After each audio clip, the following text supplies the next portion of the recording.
How is everyone doing? I'm doing alright. You know, just living life as best I can. Still a little bummed we didn't get everything done yesterday. Today can be the day.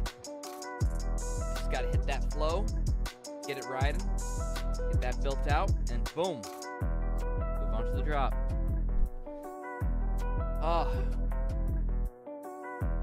I don't know, like, you know, it's both a good and exhausting feeling to finally get back to work out. Like, I had to take last week off. I wasn't able to do anything because I pinched my back on Monday. So,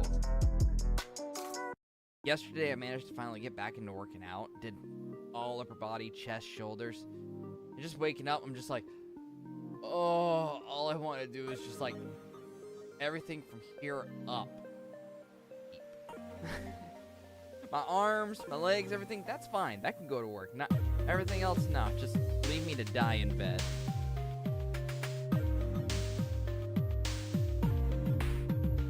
I digress. Anyways, what have we got going on today? Oh, I'll show you. Hiya.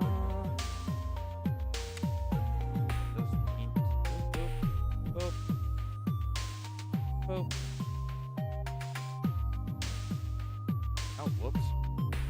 My bad. That's the wrong section. Give me a second. There we go. That's right. My apologies. But it's my first day. Come on, man. Anyways. So yeah. Tuesday. We got live stream with our review education material that we went over last night.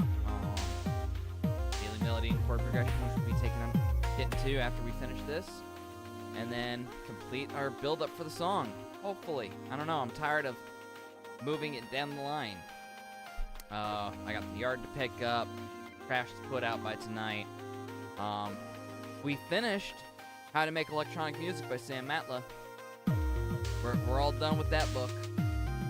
I'll go over what I picked up on the last 2 parts, because I don't think I went over part 4 with you guys.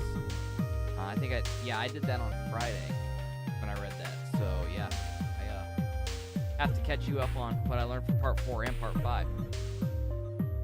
Part 6 was basically just advertising for tools and stuff that you can use it. When you get into music production, all that stuff you'd be able to just find out for yourself. Basically just sound libraries, stuff like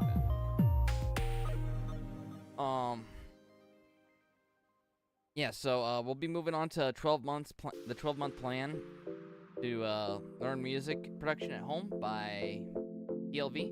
Won't be going over we'll be going over it, but this one, we're not going to go at a chapter a day like we did with Sam Matla, because each chapter is basically 1 month's worth of plan. And this was and what I'm doing here, we'll just be going over the current plan that I'm going over for the month of July. And then when we get closer to August, that's when chapter 2 will come into play. So expect that in a few weeks.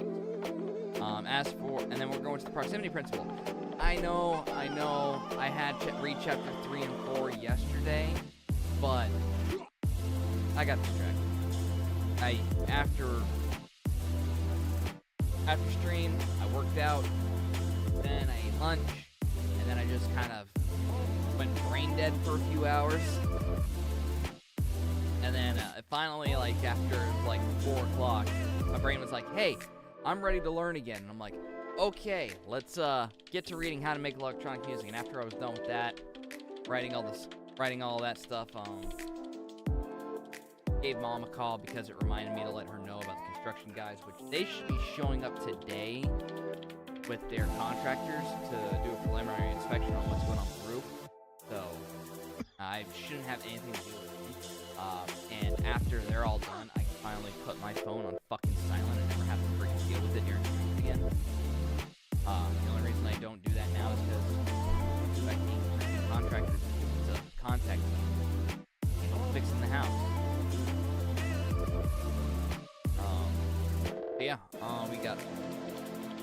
We have 3 chapters to get through today, which we can. I mean, again, freaking go to the table of contents. I can give you a basic overview of this, hardly anything. All right, chapter 3 is page 33. Chapter 4 is 47, so that's 14 pages. 47 to 16, that's 14 pages. Chapter 5 to 6, 12 pages. Yeah, we can get through that. Those aren't hard at all. And we'll just, after that, we'll have chapter 6. Actually, you know what? Since we got this open, we can get the titles of each of these chapters here. So chapter 4 is The Mentor.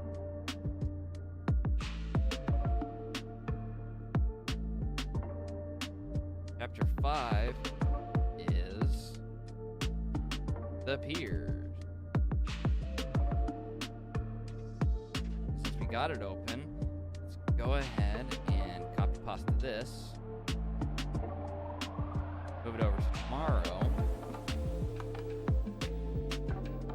Delete these 2. Change this to chapter 6.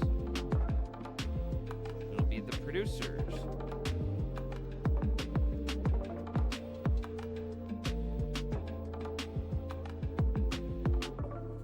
Copy pasta you. Move you over to Thursday. Thursday will be the start of part 2, The Places.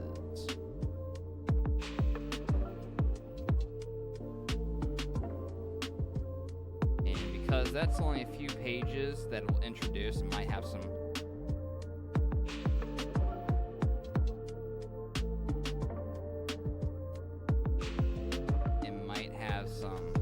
little tidbits of information at the start. Go ahead and read that, but we're also going to add in chapter 7, Places Where You Are.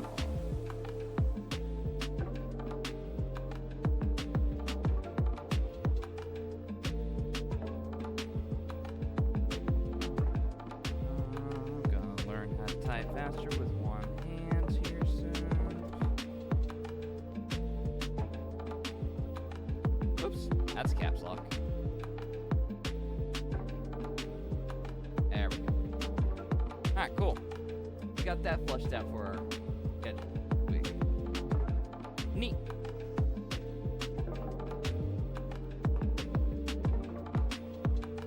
That's our reading for that. I haven't decided on another book to start up yet.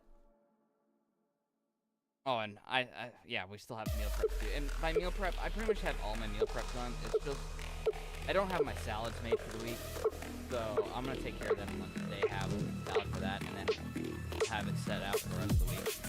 If I don't, the reason I have, like, it's not that I have a problem eating salad, I have a problem just making it. It's just, it's so tedious, and if it's already made, then it's no problem. I just pull out that freaking piece of Tupperware and I'm like, no, wow. But it's the whole process of, oh, I gotta grab the lettuce, and the right ratio of tomatoes, carrots,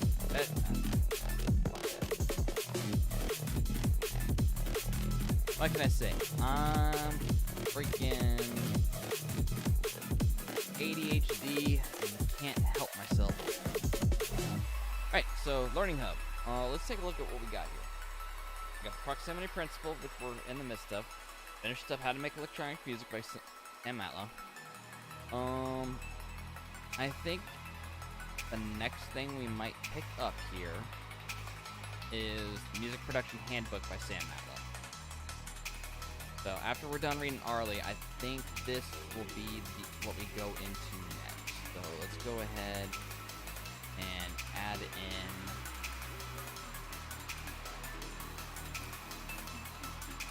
copy that. Nice, simple. Oh, whoops. Boom, boom, boom, boom, boom, boom, boom, boom. I love it. Jesus. Let copy this. Thank you.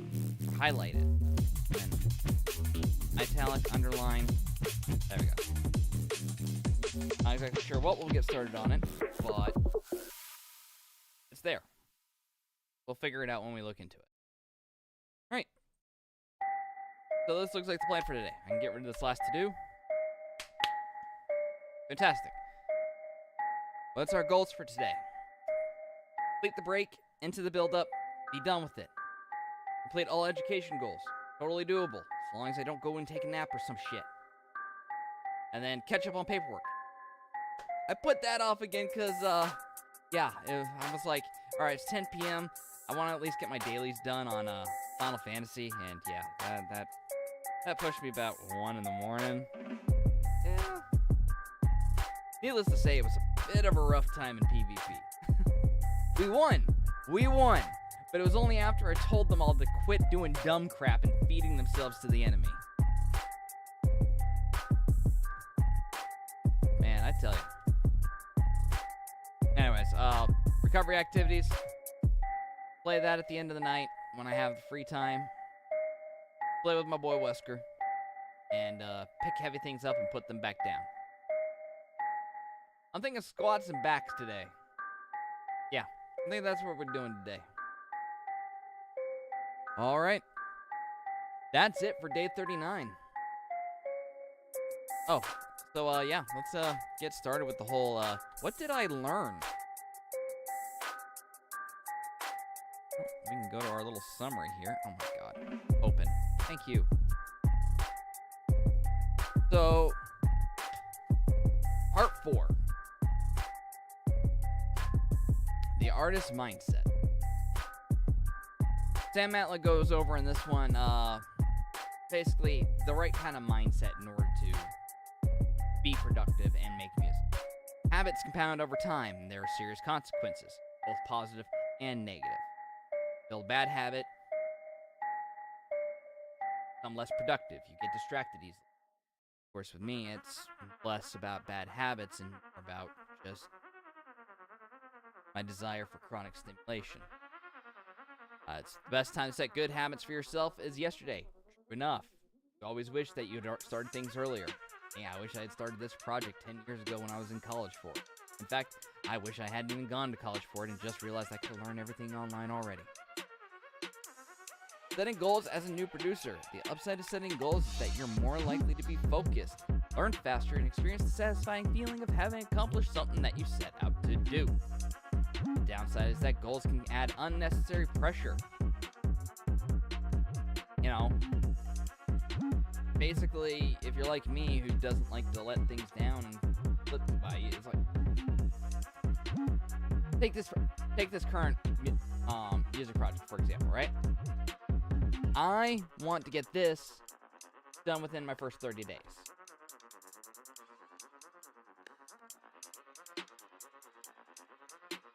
It's not going to be perfect. I'm not going to get everything I want done in it. Most people can get a song done within a week. Me, I'm barely getting a freaking section of it done. So, that undue pressure can cause, an issue with me learning. Because the more you do, the more you will learn. Yeah, so, that's why I'm constantly reminding myself. It's not going to be perfect. Go at your own pace. What matters is that you just get something. You will learn as you do. Everyone was gonna, every single one, I'm gonna learn something new. It's gonna stick. Something's gonna retain. Something's gonna stick with me. And it's just repetition. Like learning piano, guitar, flute, any instrument. Like learning karate, all the katas and moves, how to fight, grappling, how to throw some down, takedowns. It's all just repetition.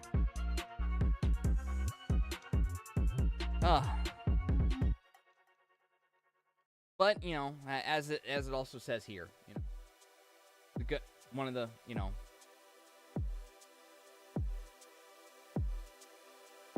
you might add unnecessary pressure to the learning process, but and give up altogether. But you learn faster by setting goals, and you have the experience of having a satisfying feeling when you actually complete them. Actually, you make accomplishments in your journey.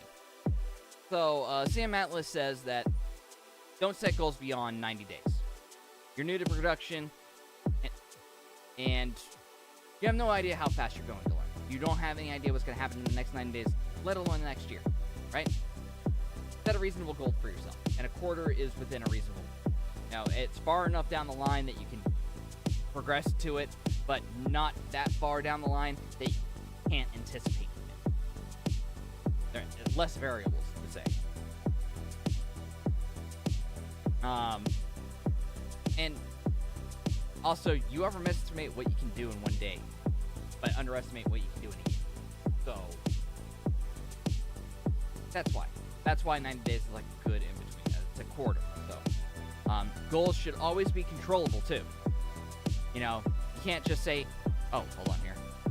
You can't just say, oh, hey, my goal is to get 9,000 plays on a song, right? You can't control that. You don't know who the heck is going to be listening. You can't make people listen to your stuff. I mean, you could, but that usually involves a crime. Let's say, finishing 9 songs in 90 days, that's entirely plausible because the control is on you. You're the one that has all the effort to put in there. You're the one that dictates whether you put in the effort to create 9 songs within those 90 days. System and habits. The difference between a system and a good habit. A habit is something that is good regardless of your goals. And a system is something that can be a good habit, but they're usually specific to your goals. So, like, a good habit is getting up on time, right? It's a good habit because now you have a standard. You standardize your work day. It's normalized your schedule. That's great all around because you can fit things within your day. You know when you'll be active and not within this time period to be like, oh yeah, no, I can be up at this time, but it's outside your normal wake up hours, right?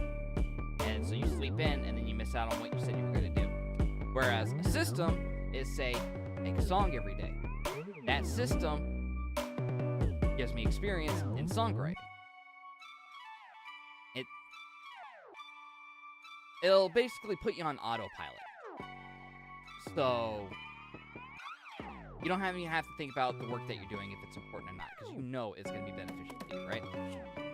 And then Sam makes a point of mentioning this quote from Stephen Pressfield, who talks about this enemy that producers and creatives will always face. It's called the resistance.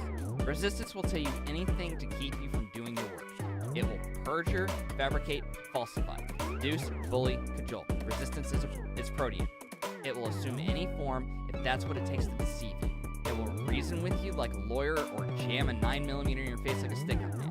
Resistance has no conscience. It will pledge anything to get a deal, then double-cross you as soon as your back is turned. If you take resistance at its word, you deserve everything you get. Resistance is always lying and always full of shit. Right? So, resistance basically is that force that when you sit down to do something, you're like, ugh, I don't want to do this. I don't feel like I need to do this. I could put this off later. This isn't that hard. Mind you, I feel this every day with ADHD, with executive dysfunction. The whole premise of, oh, I could sit down and read this. It's only going to be like 10 pages, 7 pages. Something that's super simple. It's like, yeah, I can do that. That's not hard.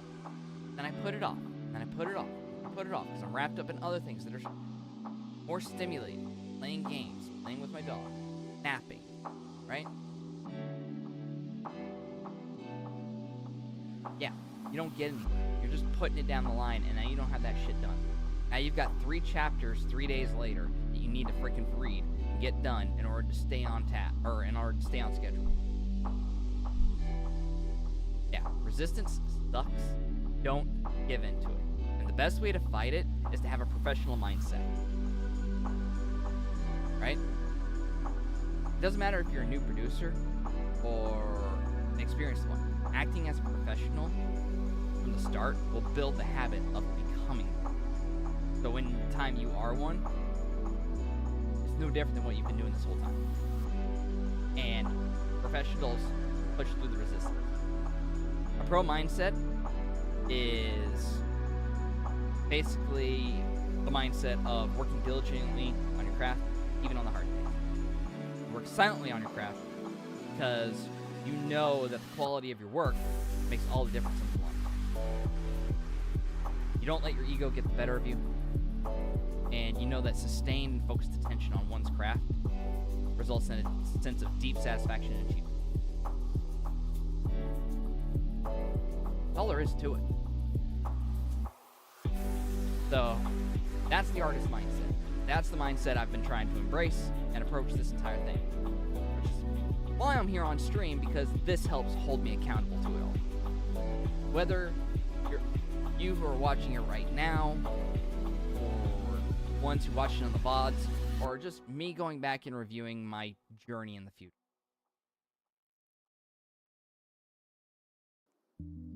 This is my way of holding myself accountable. Because without it, I'd just give up on myself again. Because I am my greatest hater. Alright, so part 5. Tools, tactics, and strategies. Mind you, I'm going to say that I'm going to go ahead and do this little editing thing here. Because I already had all the tools, and it was just basically just advertisements for Splice and little doodads to help keep you on task, and his own personal workshop, which is fine. Shameless plug. Go for it, man. All for you. However, nothing that I needed. So mainly it's just tactics and strategies. Alright, so 3 strategies for new producers. Deep work, number 1. It's a term coined by a computer science professor, and it's the ability to focus without distraction on cognitively demanding tasks. It's a skill that allows you to quickly master complicated information and produce better results in less time. Sam says electronic music production requires full attention and is fully cognitively demanding. Wholeheartedly agree. Granted, there are some things that don't take your full attention, like organizing a library or files, freaking scouring your sample library, but overall, yeah, it is fully demanding, and when you get into that deep workflow, you don't want to be interrupted because we're just going with it. It's just a matter of getting into it. I mean, how many times am I just sitting there trying to figure out that sound, get into it, and then once I do, now I'm just working. Now I'm just cruising. I'm just building the habit of trying to get into that faster now. So yeah, the strategies for well, he does say a bad example of deep working that a lot of producers face is like having your DAW open on one screen and then social media on the other. Yeah, I'm guilty of it. I really am. In fact, let me do one thing for you guys. See this bad boy here? See this bad boy? With stream, Twitch, all that stuff. Watch this. Watch this. Boop. Gone. Fucking gone. Yep. No, see, we're getting that deep work mind flow. That's how it's gonna be. We're just gonna do our shout outs and then boop, shut it off. That's what's gonna be happening from now on. Alright, so ways to engage in deep work. Make time for it in your calendar. Well, I've been doing that since the beginning before I even read your book, Sam. See, watch. Boom, calendar. Look at all that time that is just blocked out. Damn. Oh, whoops. No, I need to stay there. Minimum of 90, 120 minutes he recommends, because you don't just hop in it and you can't just immediately jump in it. I mean, for him, it takes, at least 15 minutes to get into that workflow, right? So, yeah. Well, I've got 4 hours set aside both in the morning and afternoon after a break. I know.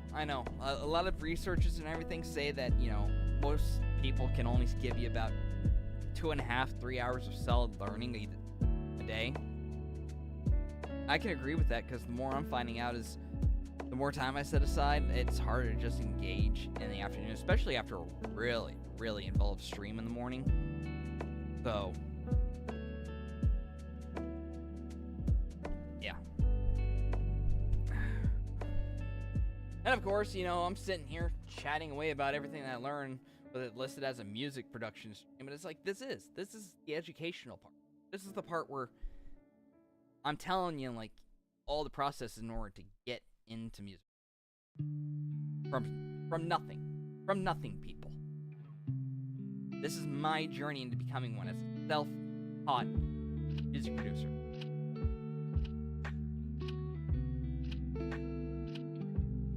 Eliminate as many distractions as possible.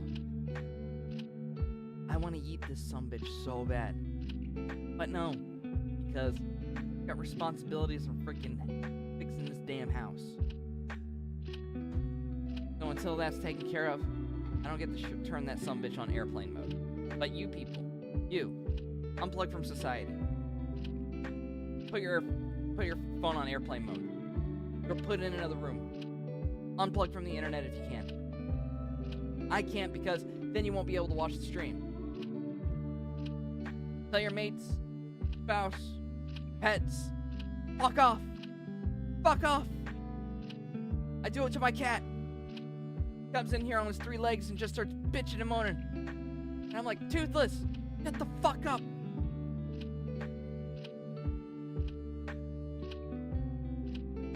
Tell Wesker to go lay down.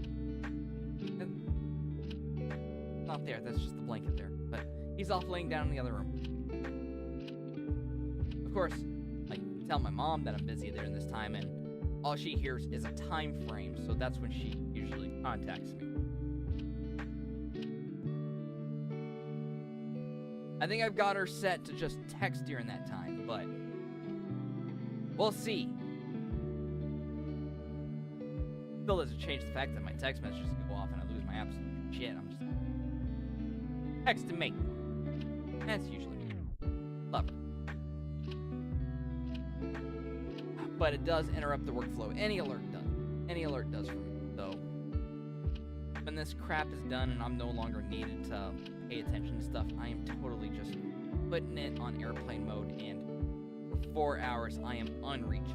You don't like it, tough titties because my work here cannot be picked up and put. Just because I work from home doesn't mean it's any less arduous. It is a creative workflow, and who knows, maybe explaining that might help people understand, but chances are that's my experience. Little bits, not deep. Man, unless I figure out how to speak in bold underline. It's not true. Do challenging work. Well, we're certainly doing that here. Deep work by definition is working on cognitively demanding tasks. Not all production work is cognitively demanding, as I stated before. But most of it is. Don't avoid the difficult work. Instead, do the hard things first. Apply yourself, struggle, fight, do it. Quantity over quality. Opposite adage that you usually hear. Everyone says, oh, quality over quantity. Not with music production.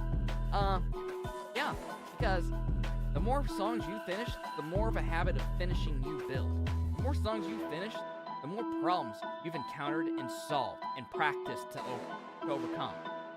You've learned the ways to deal with them. So, make a lot of songs and get good. That's my plan. Deliberate practice. It's worth acknowledging weaknesses, but sometimes you gotta move on. Something I struggle with. Hence the reason we're stuck in this intro forever.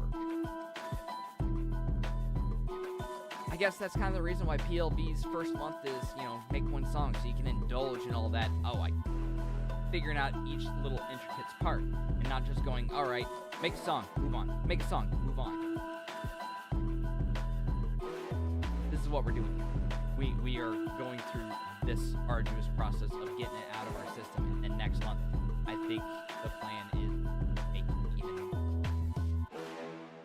and be a lot faster paced. Sometimes, as Sam says, other times, aside from acknowledging a weakness and then moving on, because you can't be a jack of all trades, well, other times it's beneficial to focus on a weakness. So right now, it's like starting out, my weakness, songwriting. I didn't really have much strength in starting a song, especially in future bass, where melodies are very important, or melodic step, which I also look to branch into. That's why we're doing this whole 90-day of crafting songs. 30 days crafting a song each day. Next month, it'll be recreating a melody and chord from a song, and making a melody every day. And then I don't know for the last day, it might be the whole make 3 melodies and just go real ham on songwriting. But it's purposeful. We're attacking a specific one. In the next 90 days, sound design. We'll be focusing on that. We'll be doing exercises on that every day. So, it makes sense, right? Deliberate practice. What we've been doing. Before we even read this, this is what we've already gotten practice. So, it may not be fun, but it's beneficial, and can't deny the results. And on that topic, I think it's time to actually get a chord. A melody.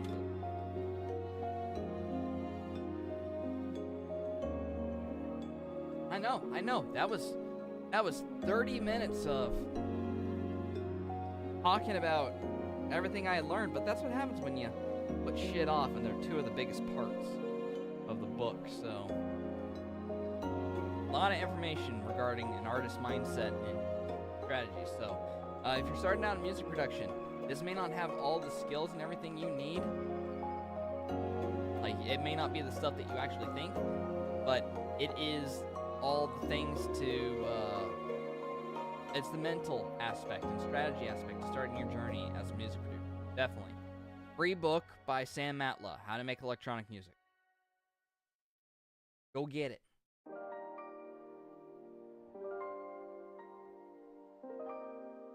And yeah, we'll probably be starting the music production handbook there next. Possibly.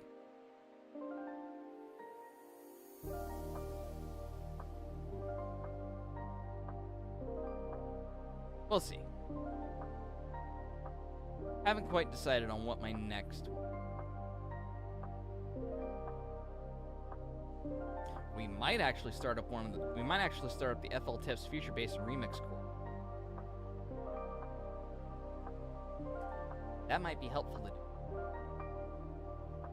I don't know.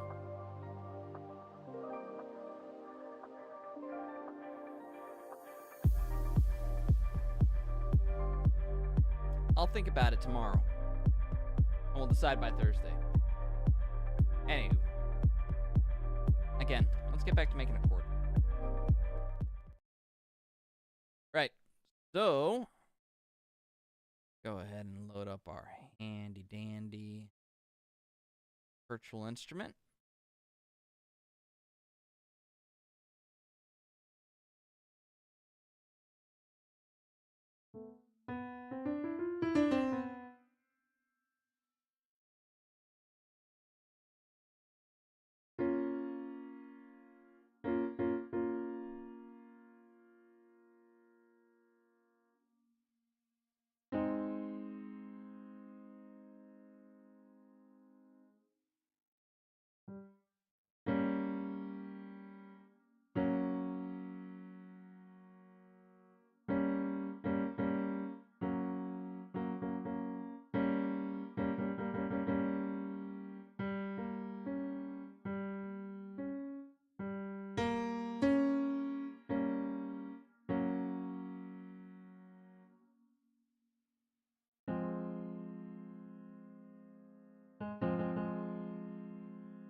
Okay.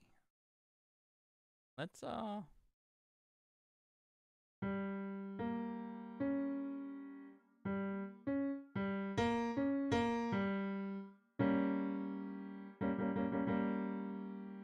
That's a borrowed chord.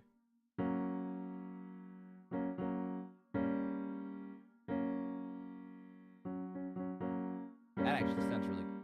I like that.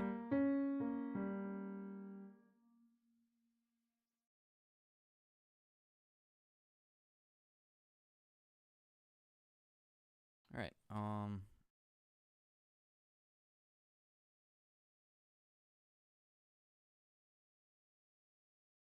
Alien.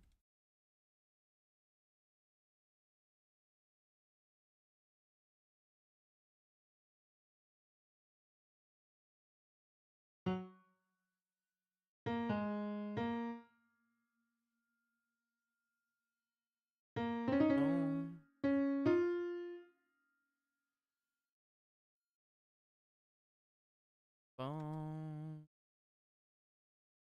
Boom. Boom.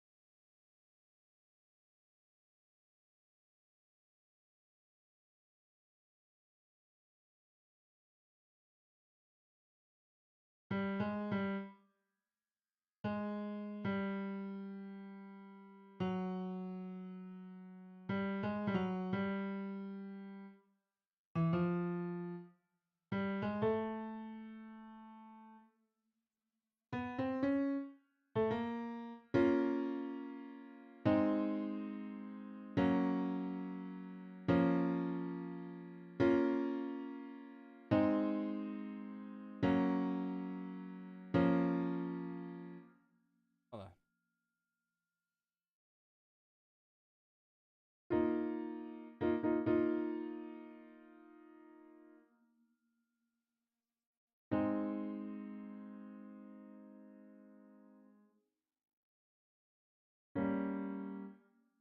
Ah, that's what it was.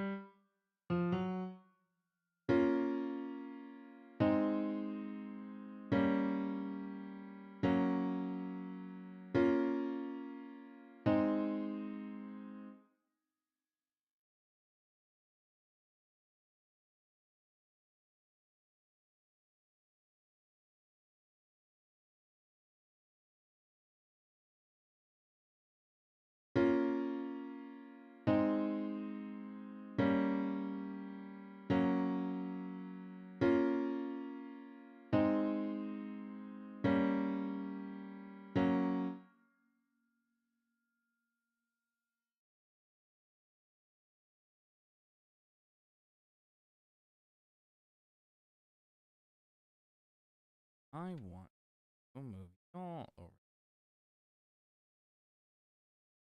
Yeah. Oh, I do want to do that. You over there. You over there. Select all y'all. Stretch y'all out. You back on.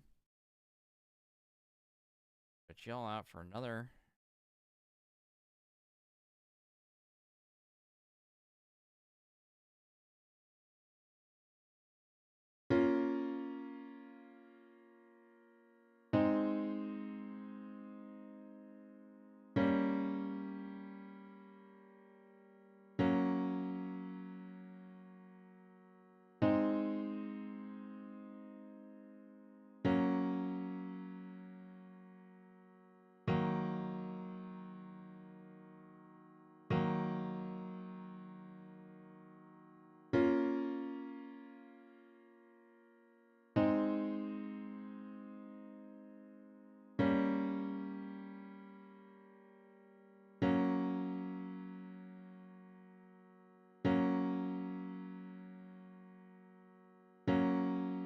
Bless it.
Oh, that over.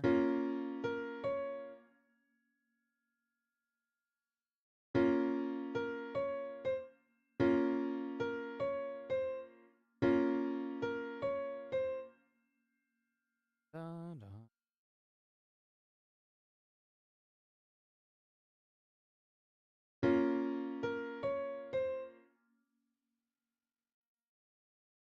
First of all, like, have something I want to go with.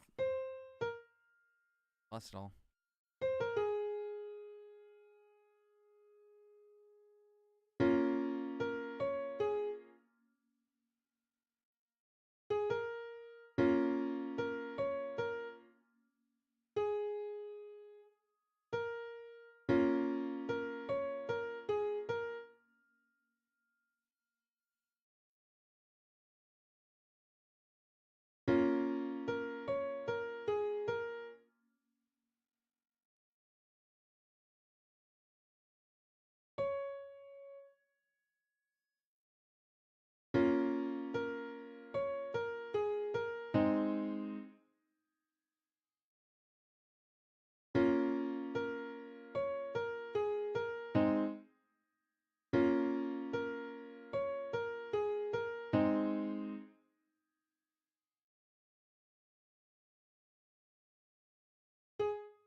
I like the staccato there.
Make another chord.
All right.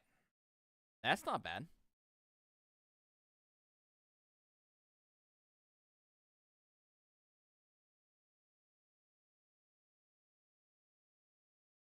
Oh, whoops. Nope. This.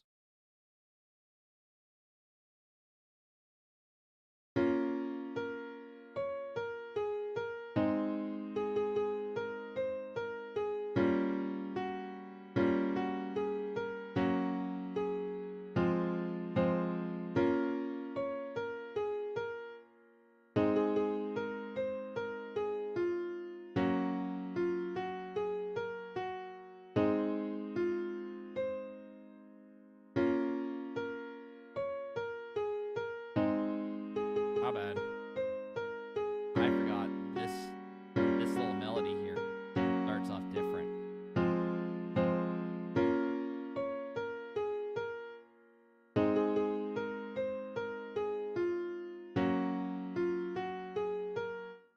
Hold up. Hold up. Hold up. This is actually working in a funny way. Funny accidental way.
Alright, so this part where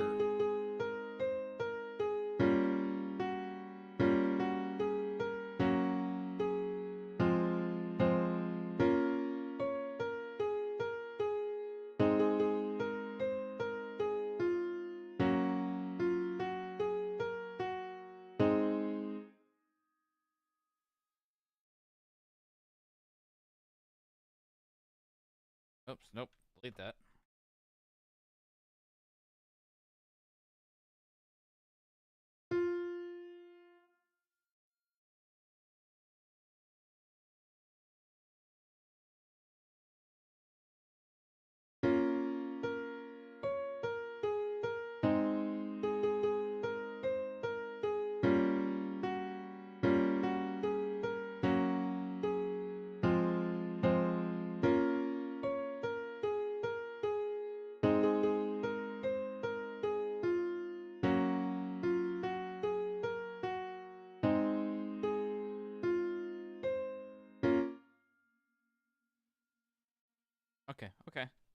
Okay, yeah, we just delete that, space that one back out, put that there. Hiya! Hiya! Down. Turn that to a 7th. Back up, that's fine there.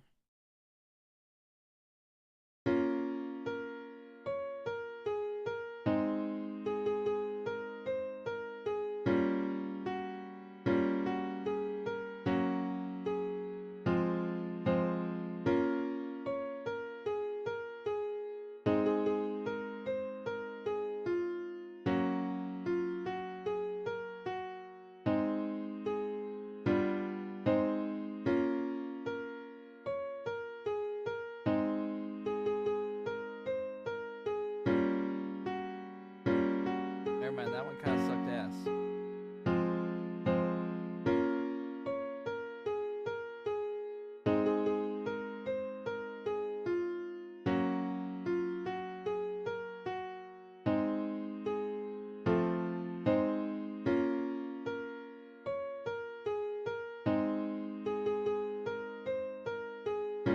Oh god.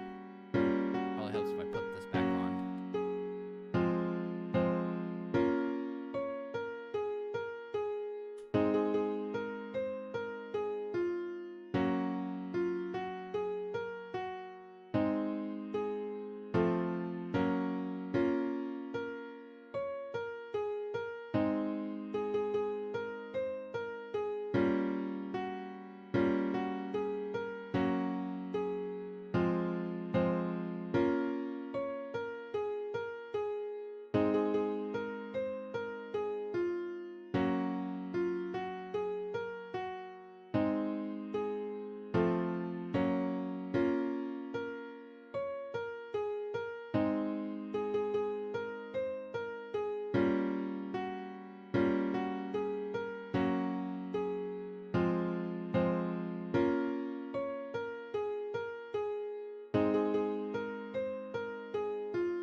Alright, this last part's driving me insane.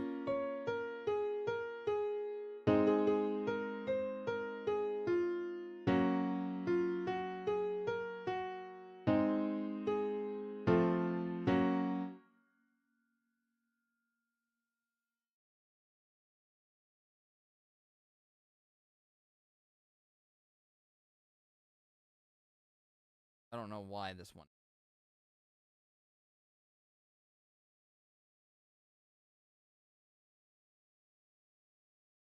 Maybe we just don't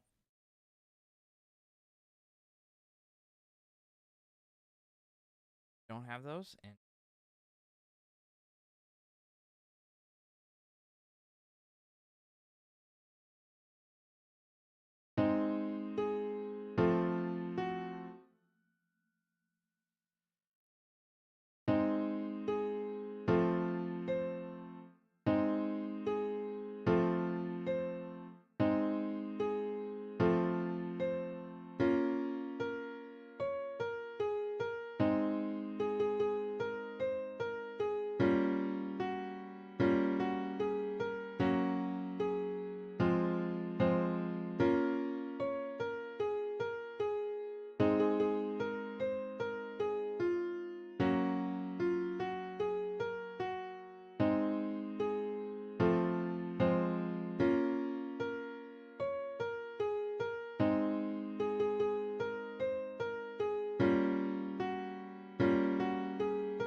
I think that works.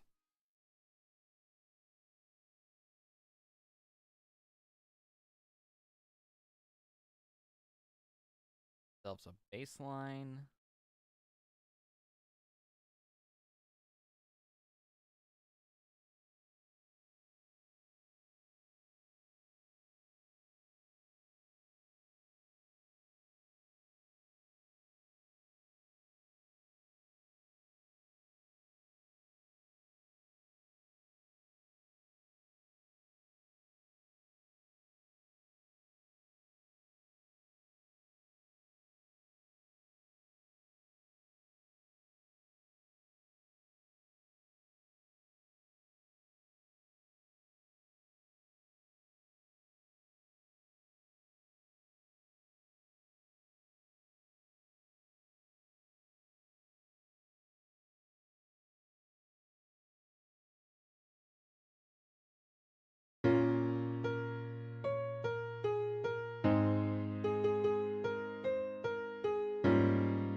All right. Hold on. Might need a drink.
I like it there.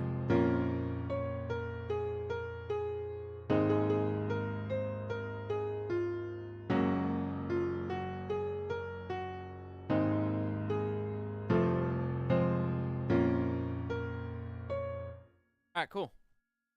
That's a chord. That's a melody. I like it. We are going to save you. Go to you. Grab you. Because I like you so much, you're going to get the massive potential label. So when I come back and I need a chord progression out of the blue, just grab you. Paste you. Our number 14. Hiya. Save. Great. That's fantastic. I'm happy with that.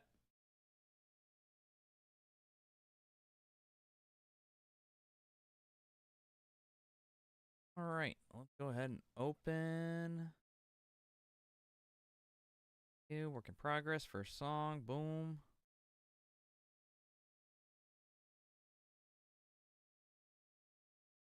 Load, baby. I believe in you. Yay. All right. So, before we get started on this, I'm going to take a quick potty break. So, I will be right back in like 5 minutes. Okay? Okay, here's some music.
Let's.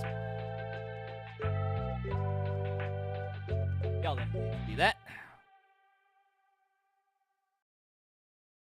All right.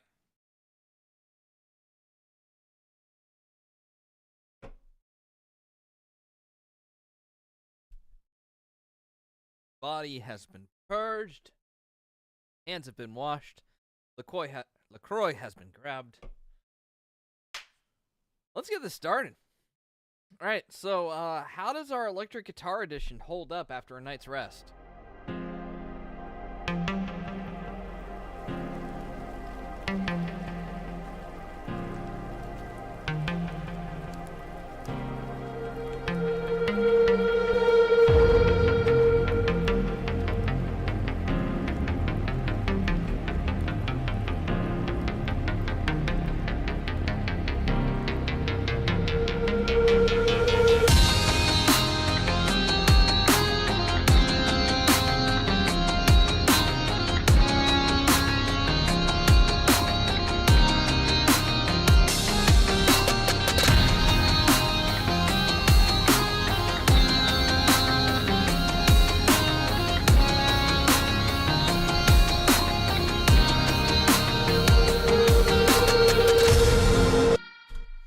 Okay, so I still like the sound of it.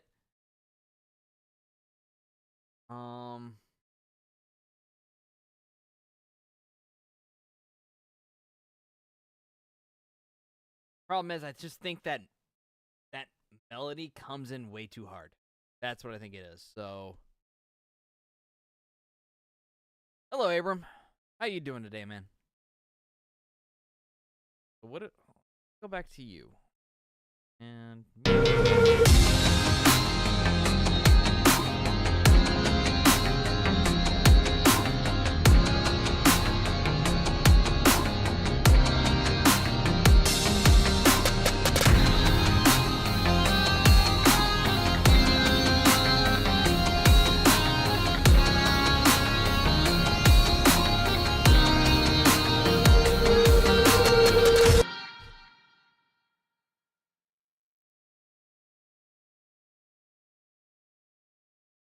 I don't know. Maybe this is just too aggressive for the start of this song. Maybe I think it just.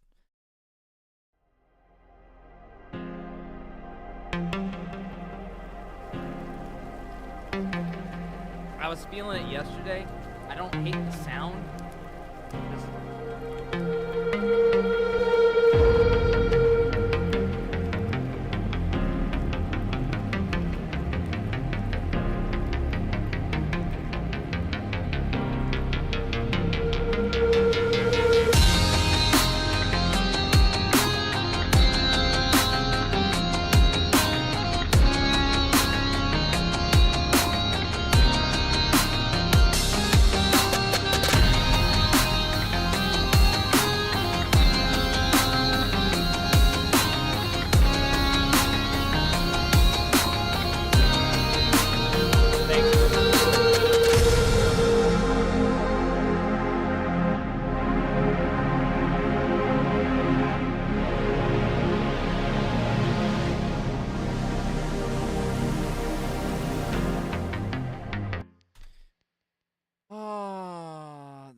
I don't know, maybe I'm just overthinking this intro part.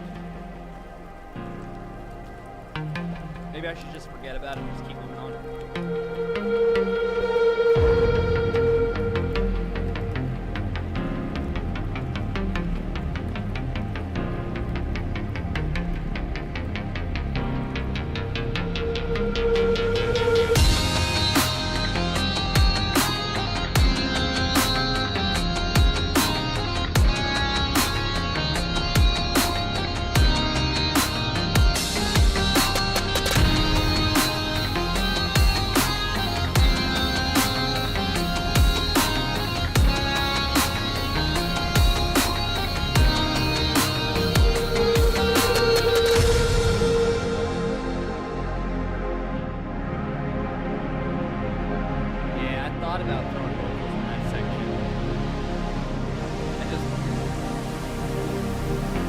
just starting out. I don't know. I haven't really thought about anything in regards to vocals, lyrics, or any of that.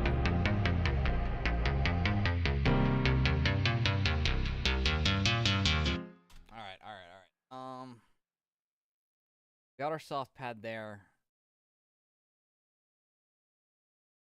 Need a vocal pad to throw in.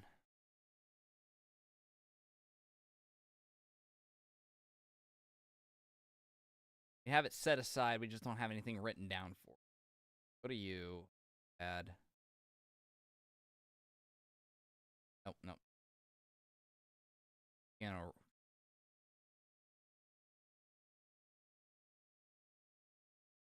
What are we going to put in for the top line anyways?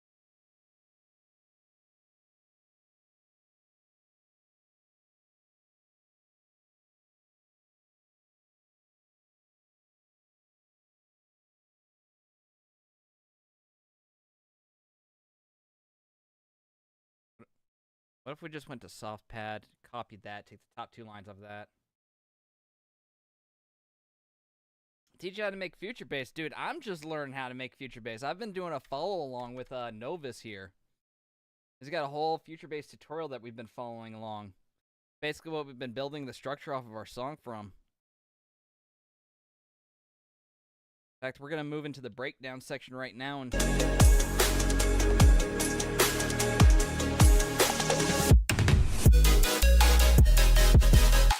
for the break, I kept it very minimal, but still keeping the same elements as the intro. Add a vocal pad.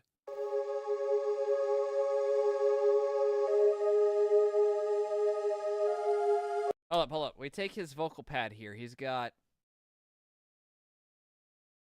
went from... Add a vocal pad. A. He went C sharp, D sharp, F6, C sharp, G sharp, F sharp. Okay. If we follow this, let's go back to his intro here where he's creating the piano. Okay, is he following along with the melody he's got here, or... He's got his bass line. He has a constant C sharp line there. But I don't really care about that. I'm just more concerned. That's just his chord progression and melody that he's got rolling there. He structured his chords to have that, but I didn't. My core chord progression looks something like this. It's just these ones here.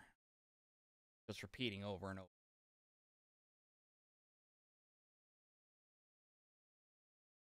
I mean, one thing, I don't know. Maybe I could...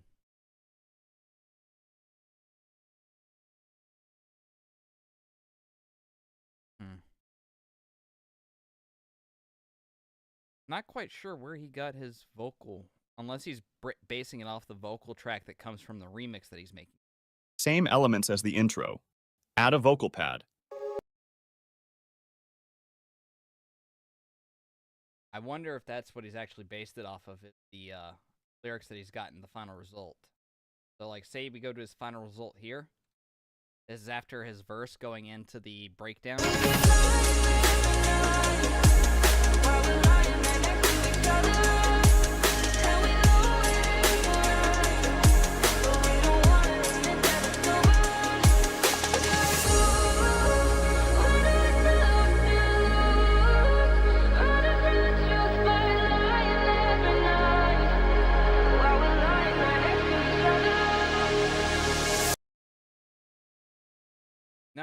No, it's not that.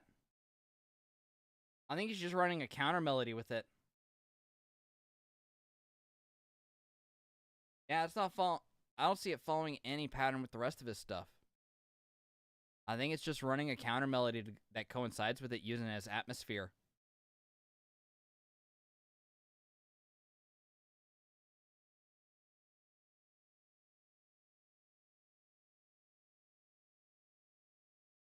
Right. So if that's the case, head back to... That is a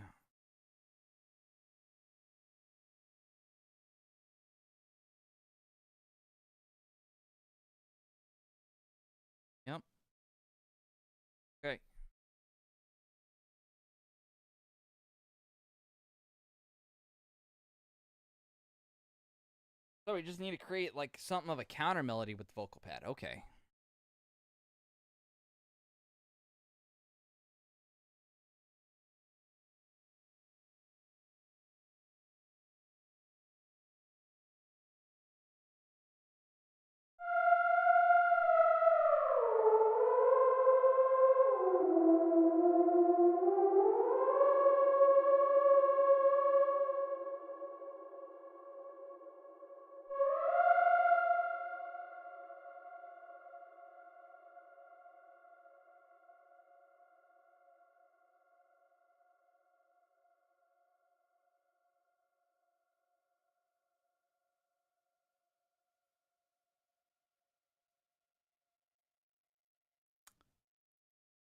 You know, I think I'm gonna go over to the soft pad real quick. I'm just gonna control copy pasta these over here. Fuck off.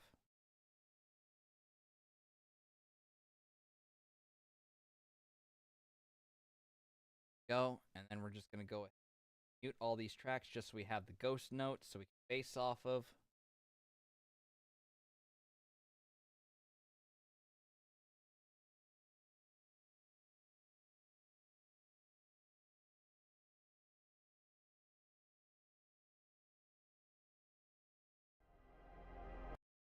Oh, I need to go. I'd like you to just start here. Loop.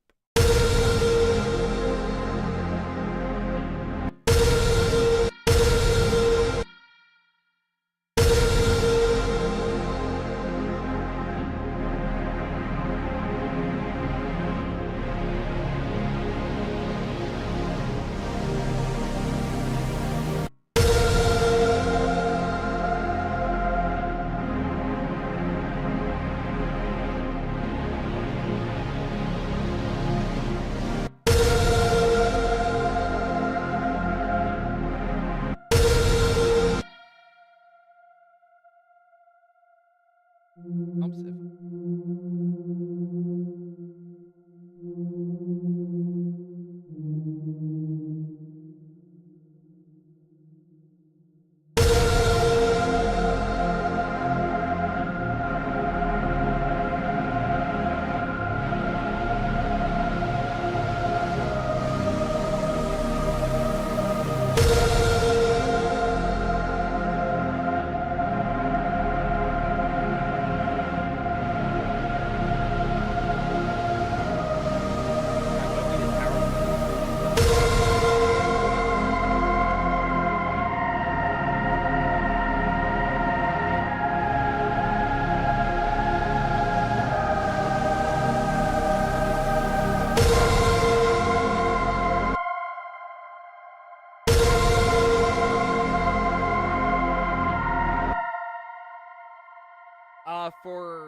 For the, I'm not. Most of my stuff is either like the guitar I'm using with Flex, so that's just the FL stock plugin. Plus with all their free download like essential guitars and stuff. For a lot of my synths and everything, I'm using Serum, so like the soft pad here, Serum. But this vocal pad, I actually use Native Instruments Massive X, Ghost Boys preset. And then I cut down on the reverb because if you crank this reverb just even the slightest bit, that sound carries and does not shut off. So like, this is it at 15%. That's how long of a trail it got. Now this is it at 20%. It just, that tail just keeps going. Originally, the stock is set to like 70.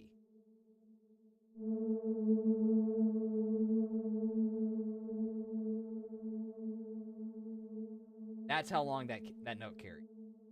Just one press right now. And note.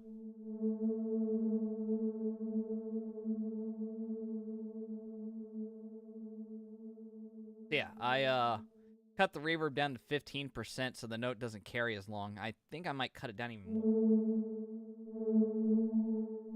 Now we'll go with 12, see how that sounds.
Yeah, I think I like it better turning it down to 120 hertz.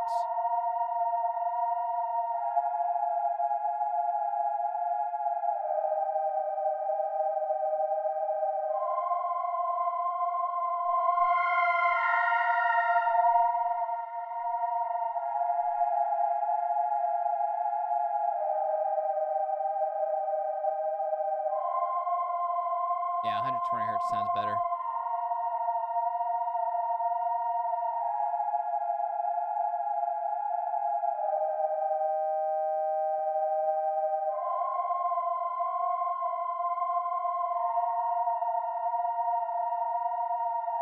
I didn't know what I expected by adjusting the chorus. What's the cutoff? Oh. What? Gotcha. They got the cutoff here, macro to Asimov here. Okay, okay. I didn't notice that when I was adjusting that before.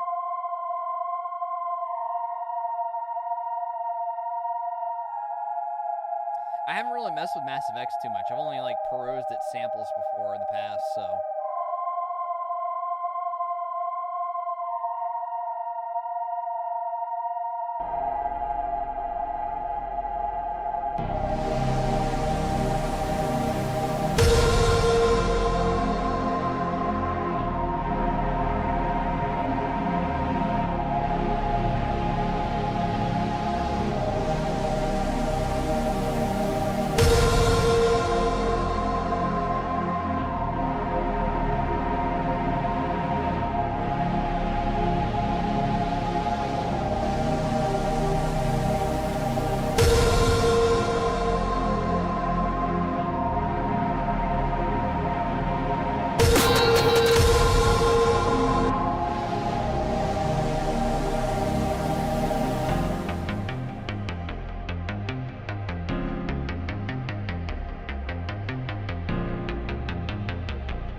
Luckily, we had most of the breakdown pretty much done leading into this, so...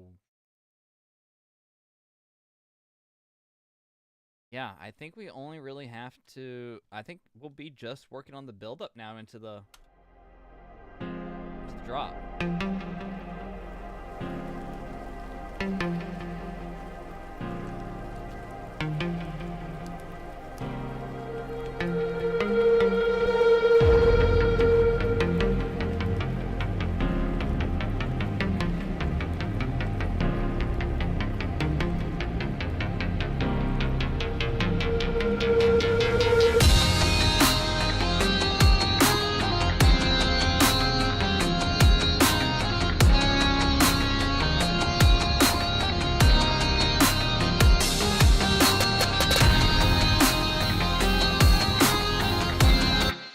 Part of me is still not sure if I want to take the electric guitar, splitting into two separate ones, and then having the melody that's really like cutting through just come in on the second part here.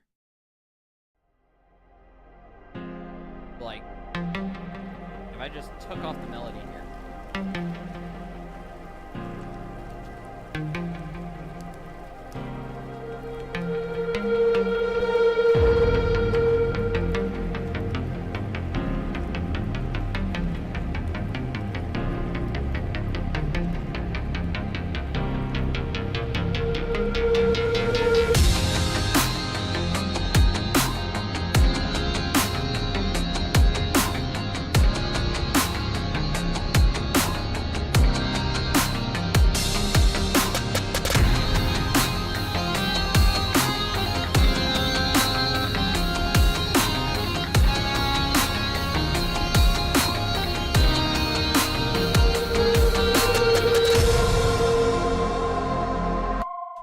Then it doesn't sound good if it's only on one 8-length mixture.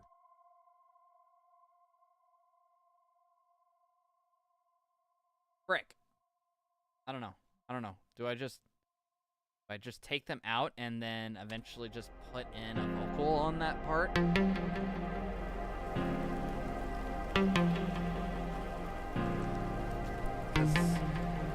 It's that guitar comes in and it feels like more of like, you know, a drop kind of thing.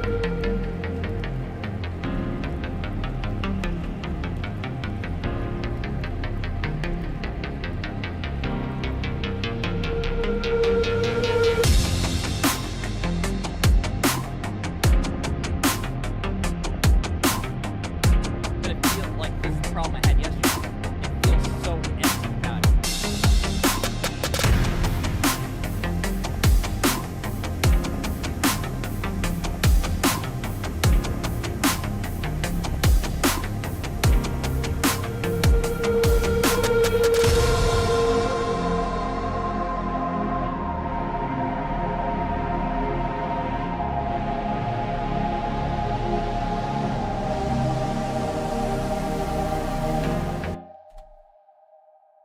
Ugh.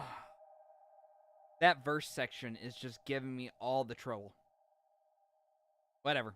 Let's fucking work on the build-up, man. Let's just put it to the side for now and focus on the build-up. Because we can't make up our mind, and it's been dragging us on for over a week now. And I want to get to the drop by this week, so...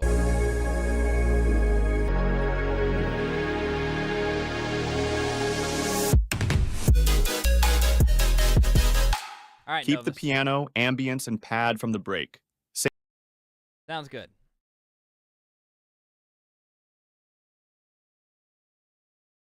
So, vocal pad, you get copied, pasted over.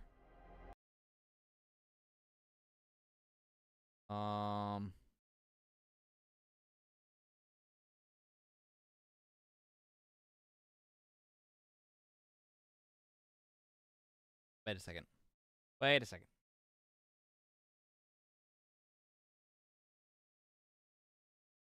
Yeah, Abram. You want a fatter, punchier kick?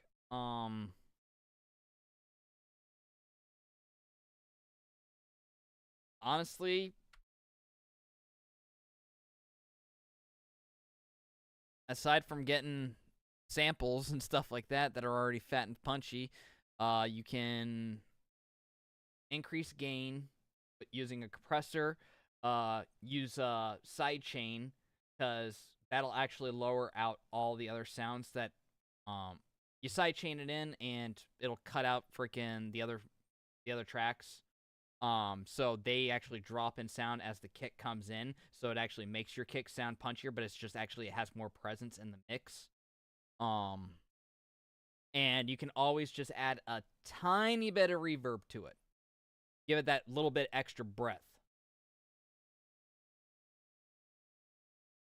But you don't want to have it like too wet or anything. Like keep it real minimum. You're just adding a little bit to it.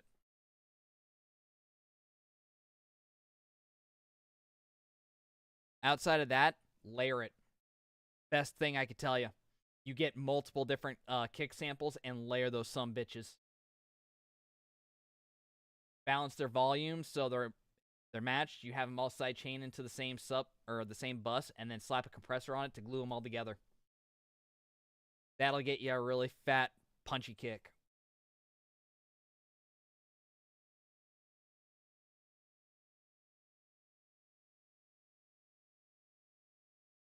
It's amazing. I spent so much time learning sound design on drums, and I spend so much time just searching a library for the one that just sounds the right.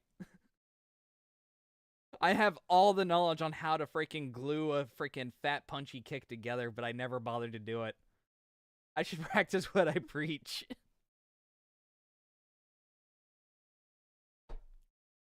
But no, I'm stubborn and stupid at...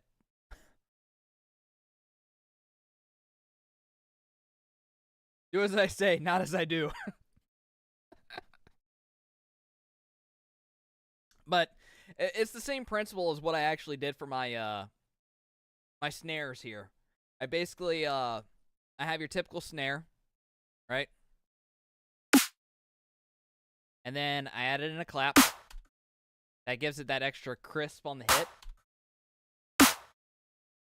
And then I've got the tail here from this one.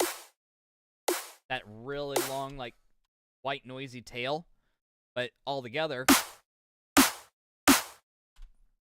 that's what I got. So if you want a really fat, punchy kick, you do the same with that.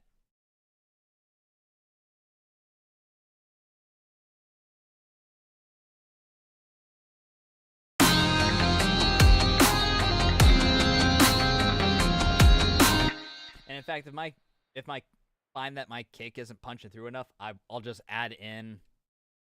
I'll just do like insert a new track, and then I'll start doing that on my kick.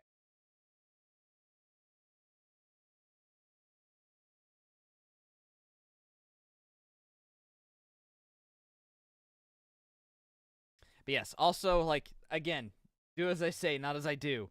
Make use of sub buses. So like have your kicks and stuff go into the same sub bus so you can glue them all into there. And don't be like me where I haven't put a single freaking sub bus in yet. You should already do it, but I'm just like, I'm afraid to try to clean up this mess. I'm just like, I'll save it for mixing. Don't be like me. Have your workflow optimized before you start. Because then you're just like looking at it and like, I don't want to clean this up. I don't want to do it.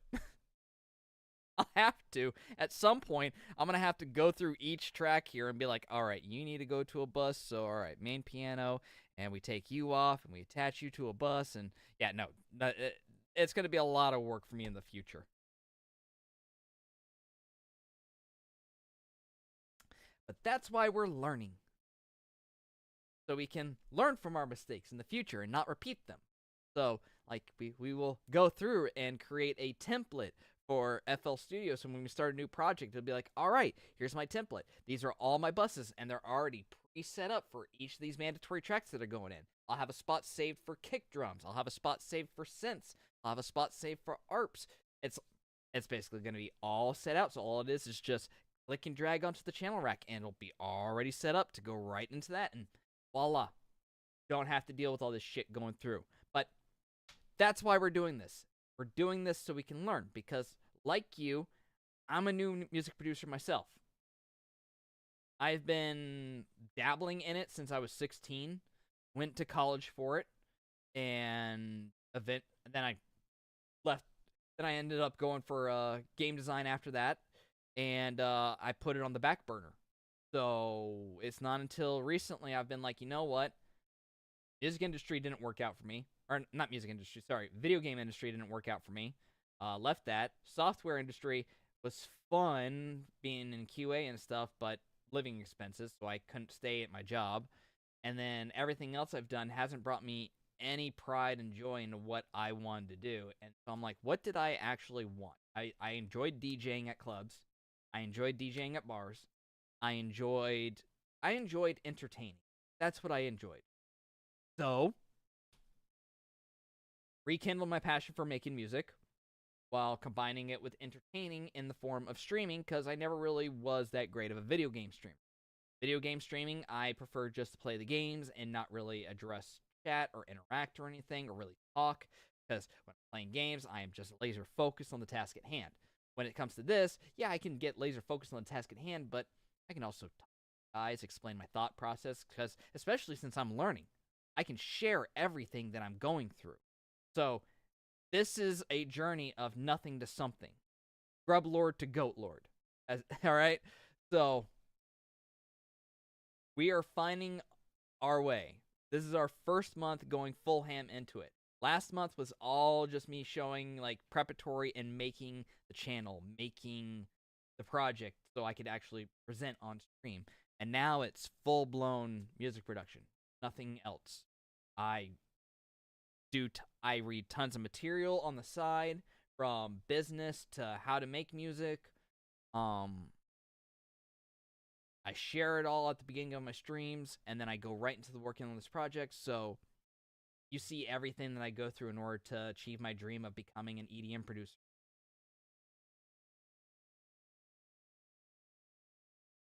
So, I mean, I'm right there with you, man. I'm learning how to do it.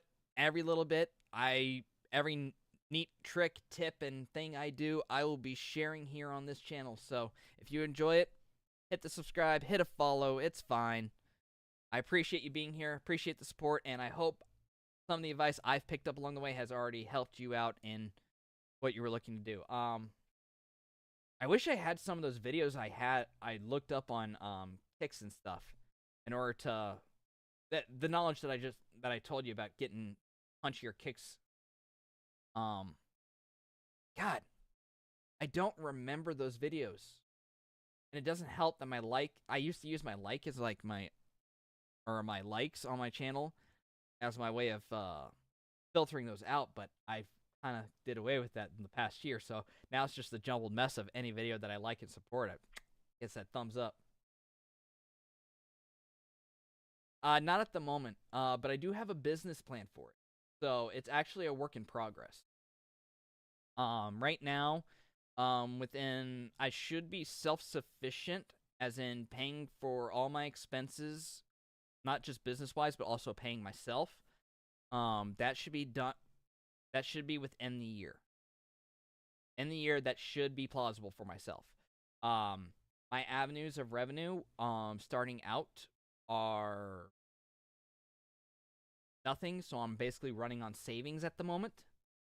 It is a matter of building up a viewership, an audience, a community, in addition to developing my skills. My first avenue of revenue will be mixing and mastering services via Upwork, Fiverr, freelance work, right?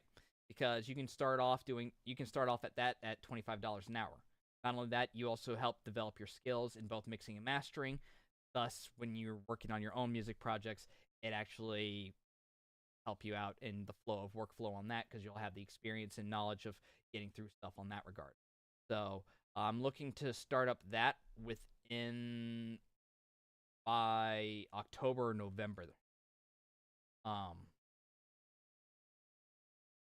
Then following revenue stream after that will come from beat making and sync licensing. Can get into that. Basically creating stuff to be marketed and licensed out. Then I should have works that I will be putting up on distributor sites, DistroKid, Bandcamp, stuff like that. So that'll be direct to fan. In addition, hopefully, I will also be getting up on Spotify within 6 months, if not the year. And yeah, it's just a matter of just building up a business. You want to look at multiple revenue streams in regards to being an independent artist. One person I can definitely say to check out in regards to that is this lady right here. Top Music Attorney. This chick will give you all the info you need to know in order to how to make money in regards to being an independent music creator. Miss Crystal has been in the industry forever. So she knows what she's doing. Not only that, she also knows how to break some balls. Check out her if you're looking for a revenue stream or how to make revenue eventually off of it. But just know that this is a process. It isn't instantaneous. You're going to get discovered, get signed to a label, make money that way. No, it's a different ball game now.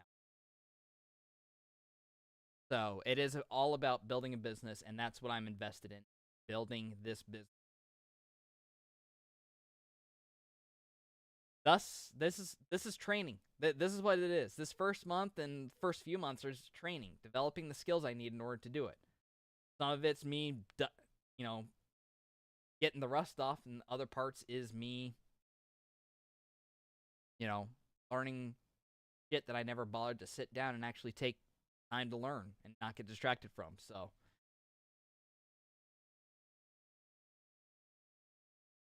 all right. What were we on? We were on the break or the build up. Same goes with the effects and ear candy. Keeping this part soft and minimal gives the vocals more room to stand out, and it gives contrast to the next part of the song, which will have a lot more energy.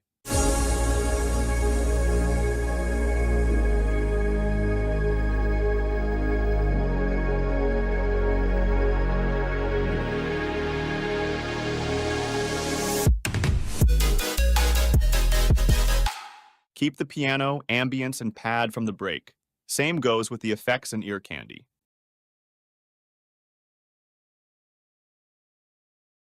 But that's the break. That's hold up. Novus, you effing with me, Claps that man. are high in energy with a long tail, layered with a tight one.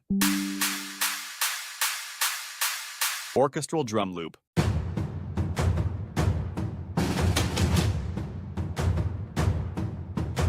Close the filter back down of the pad. It prepares the listener for the next upcoming elements.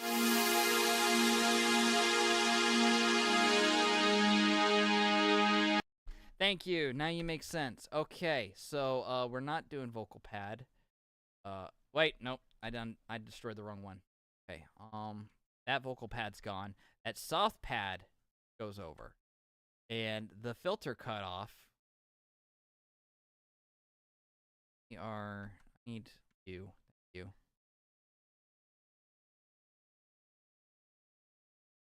you. Oh, I did that wrong. Oh, I did that wrong again.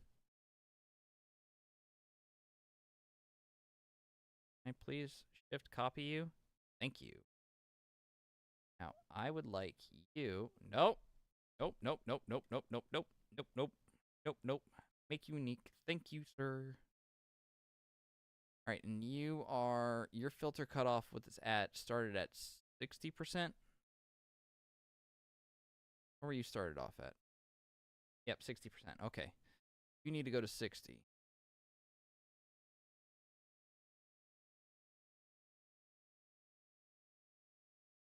Hey, appreciate it, man. Thank you for your support. You put in the work too, man. I'll be seeing you at the mountaintop too. I mean, if there's one thing I've learned from watching all my favorite guys like Hades and all them,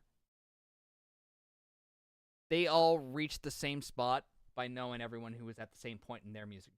So, you keep at it, I'll keep going at it, and hell, we'll make it together.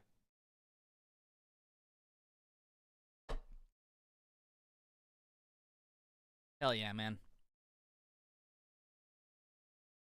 Let's adjust you to about there. All right, there we go. We got that reversed.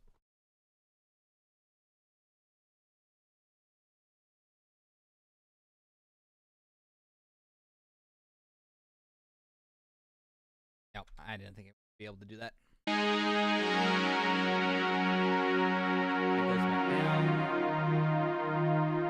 Did that. Open up the filter of the ARP again.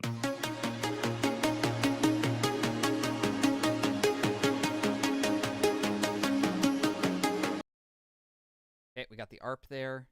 Got the ARP filter cutoff copied. Yes, okay.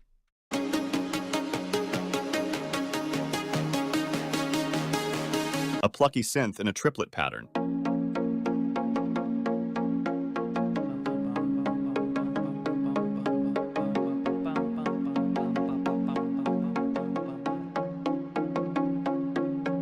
And for the second part of it, open up the filter.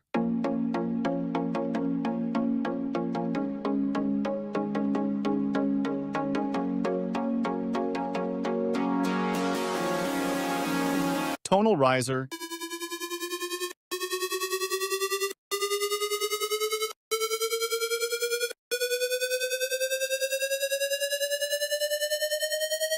Kick. Boom. Boom. A tight snare.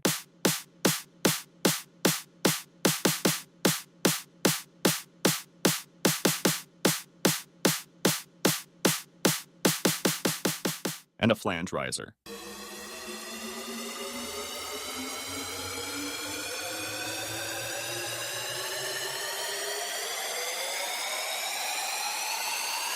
Teasing the listener with the lead with a filter cutoff.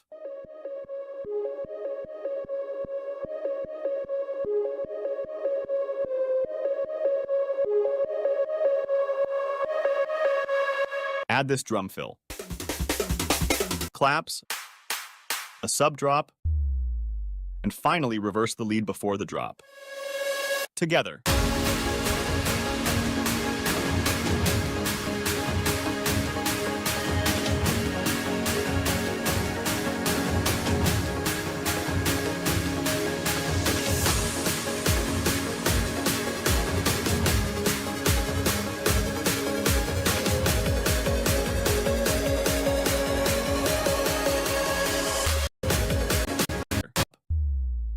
and finally reverse the lead before the drop. Together.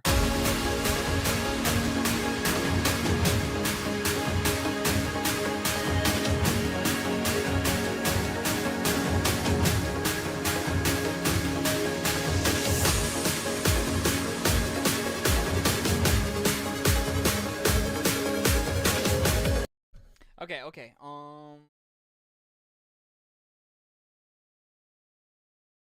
Flux Synth will be easy other than finding the right sound for that. Yarp we took care of. Retro pad we got done. Or soft pad. That's a lot of risers.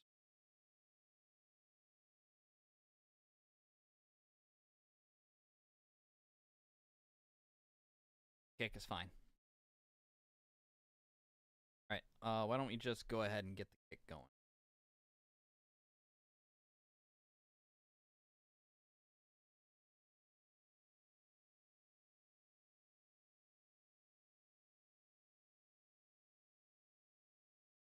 We're carried all the way through. Right? All the way through. Oh my god, what am I doing? Pressing the wrong buttons. That's what I'm doing.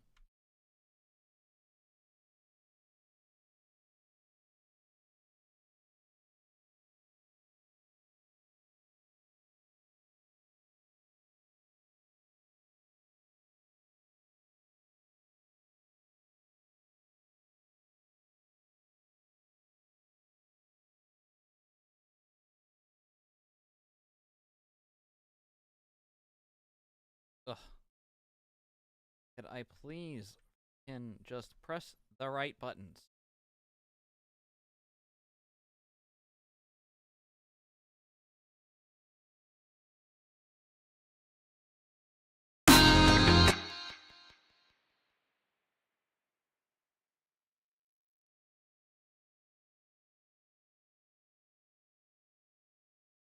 There. Oh.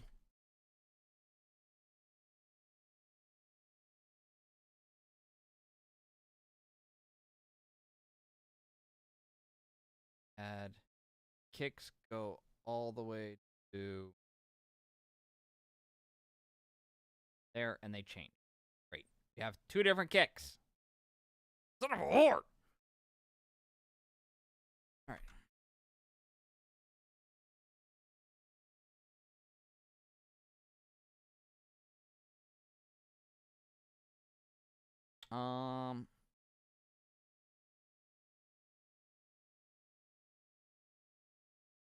That's fine. That can be there. That can be there. You actually stop one back.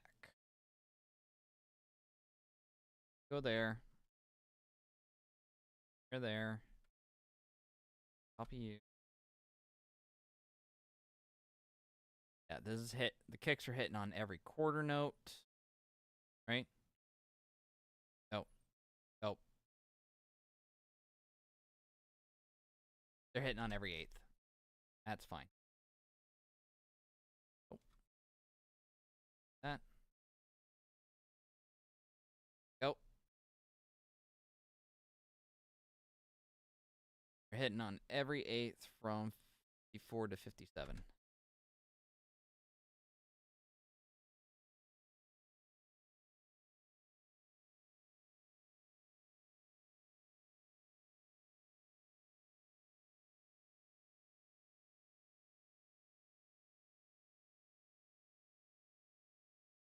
Wait a second. Oh, that's because I'm at 16ths now. That would explain a lot.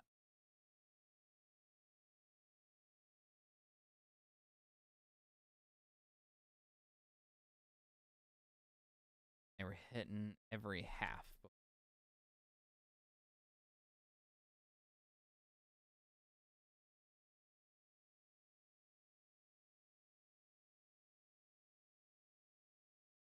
Oh, okay. That's not working. Well, that's fine. We'll just back it up. From 50 to 54. Gotcha. Play ahead there to mark me. No, freaking paintbrush. No, give me pencil. Thank you.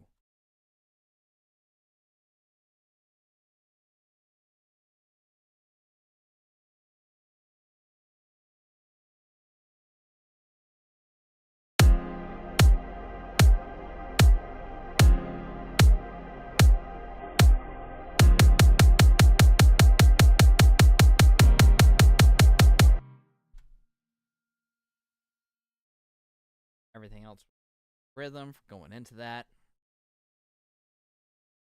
Okay.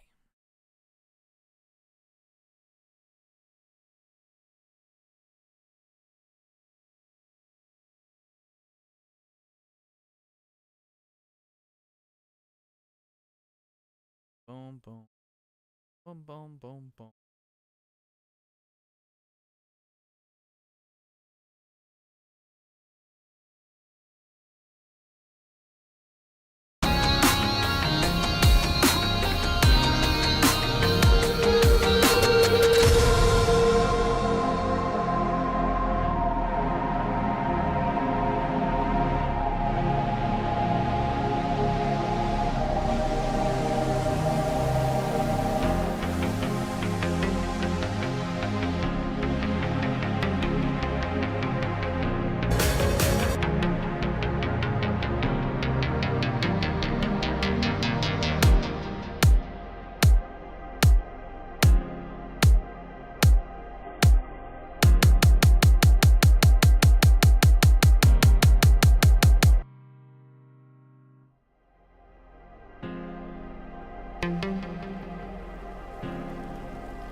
I don't know why I'm having you. Oh, that's what's going on. You actually get. I only had you there as a placeholder to hold out. Gotcha. Now I've got you and you.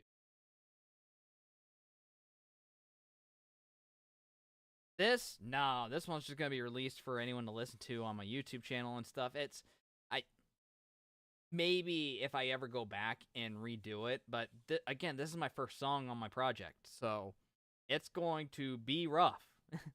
It's not going to be perfect. It might sound good, it might sound decent, but it's going to be rough, and I don't think it's up to Spotify quality yet. So that might be something down the future when it's a re-release.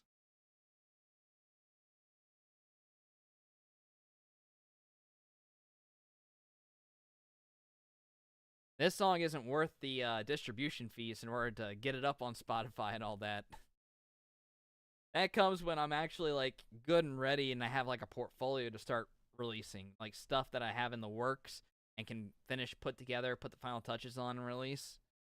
Because right now my portfolio consists of daily chord melodies and this. It's not enough for me to warrant the fees to put up on distribution sites to get it to Spotify.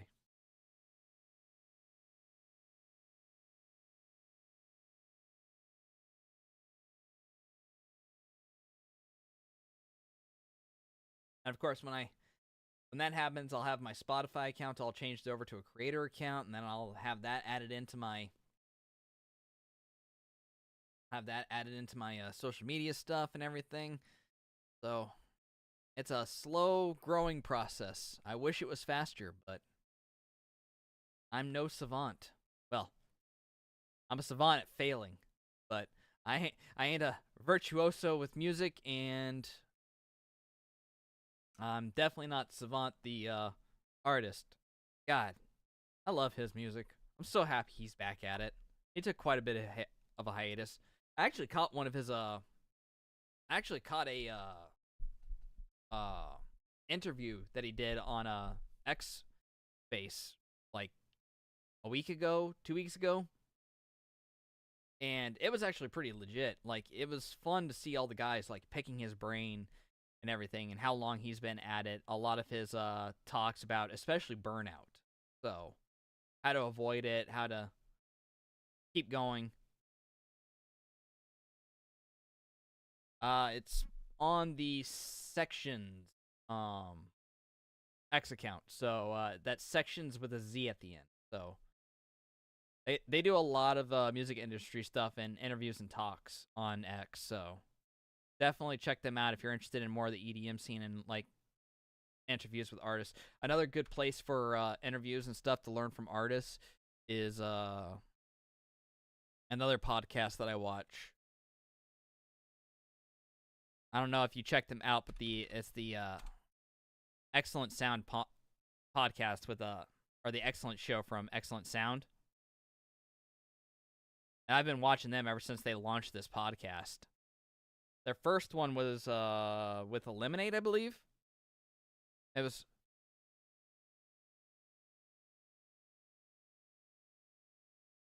Oh, that's not it. I need podcast. That's it. So They're you're at the 18 same. episodes now. Yep. Eliminate was their first one, which I've been following him with his Audio Combat along with Bishu's Bish Battles. So, and then they did Ghastly. I really liked Ghastly and Eliminate. I liked Set of the Skies.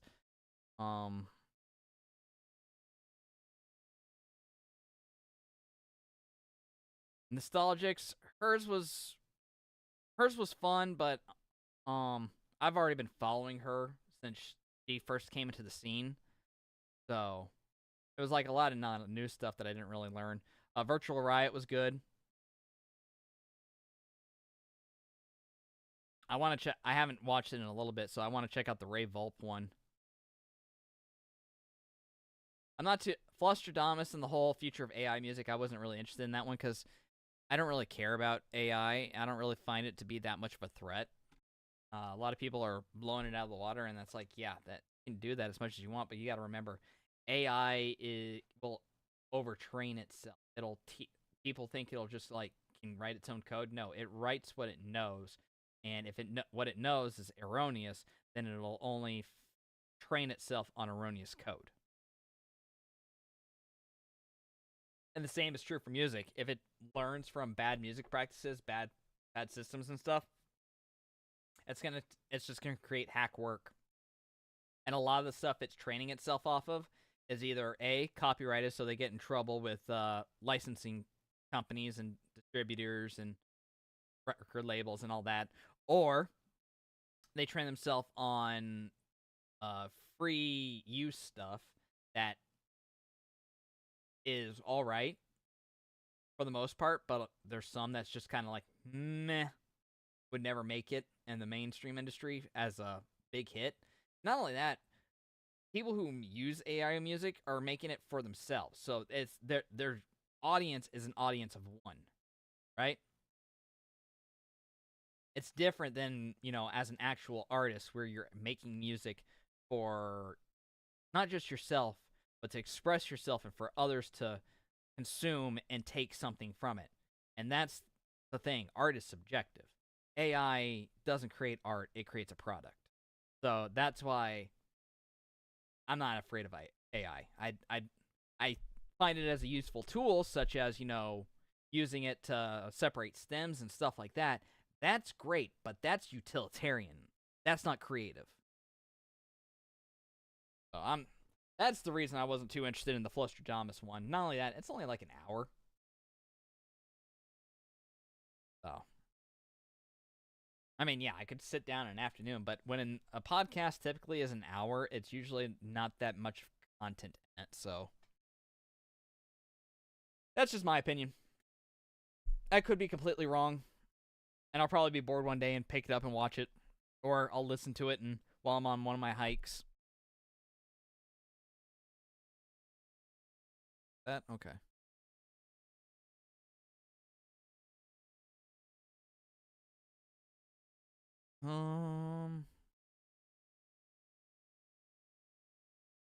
Part of me, my freaking brain keeps trying to drag me back to this section right here and dealing with it.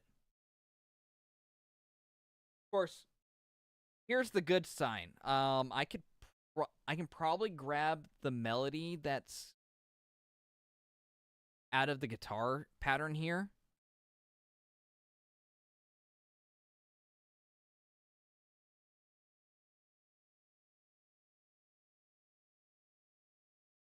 And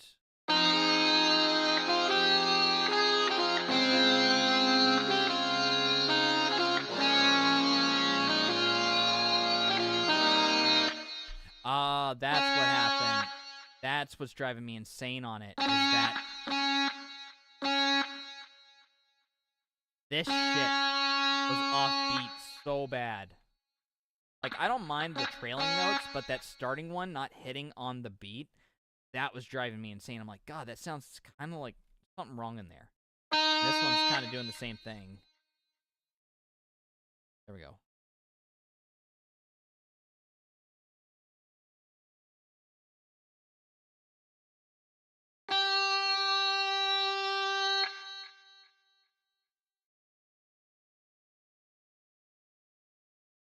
That's why you got to go back and double check when you humanize something that it actually adds up, because sometimes this shit will go over and then you have like a long ass trail.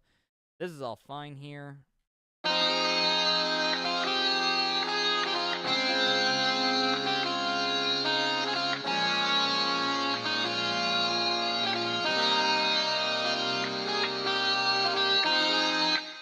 That's much better than before. Okay. Right.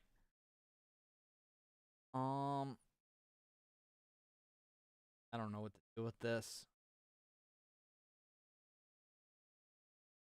Part of me wants to bounce it as an audio and then freaking slap it into freaking Serum FX and or just put it in as a sample for Serum and put that as my lead. Just a heavily distorted freaking synthesized guitar.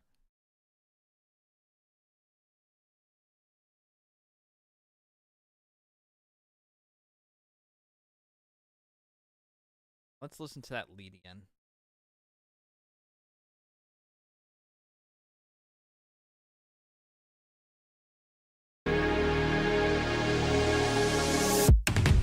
Break. Same goes with right one. Or tail. Same goes with the effects and ear candy. Claps that are high in energy with a long tail, layered with a tight one.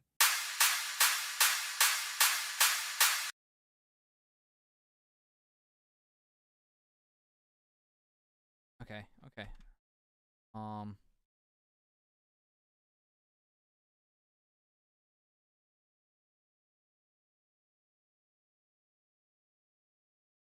Not worried about those.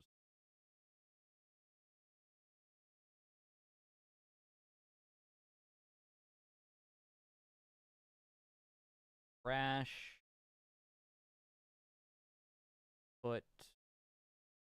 They got a crash going into it, crash coming out. Okay.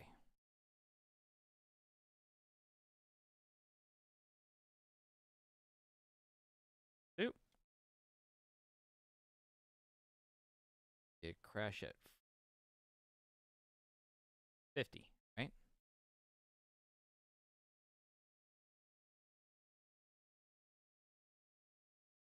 Boom. Boom.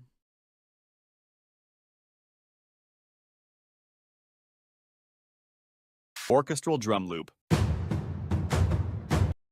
Okay, let's look for an orchestral drum loop.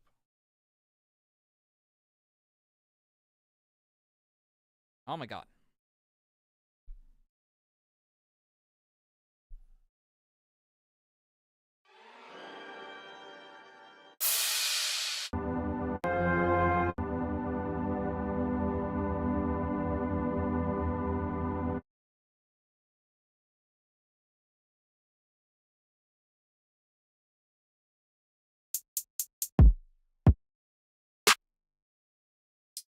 I really have no orchestral drum loops. Is this really what's happening?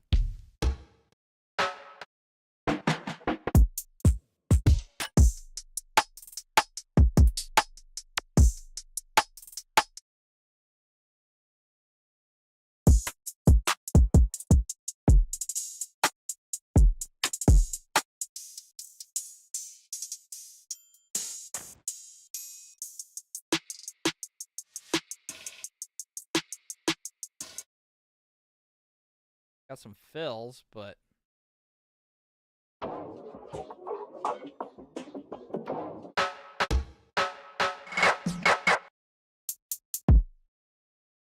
I could have sworn I had some pack with orchestral drum loops.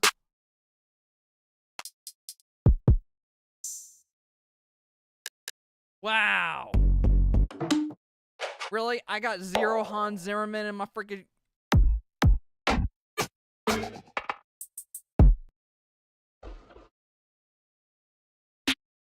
Wow. How am I supposed to do future bass with 0 Hans Zimmerman in my life?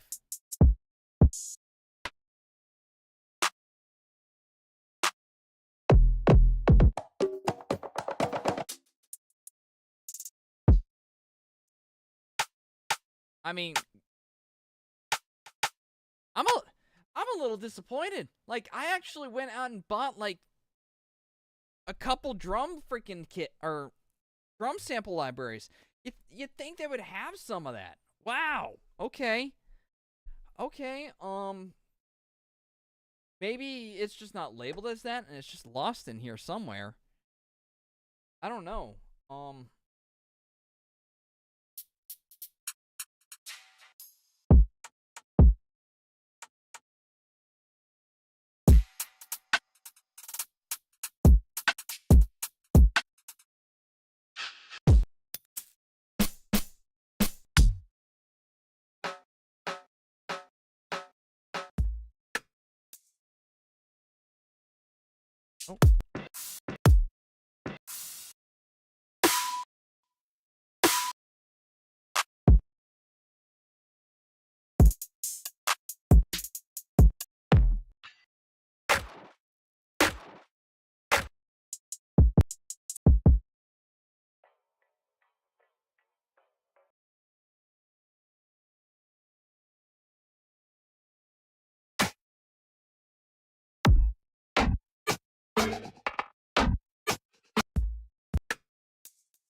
That moment, you know what you're looking for, just based off the waveform shapes, as on the sample preview.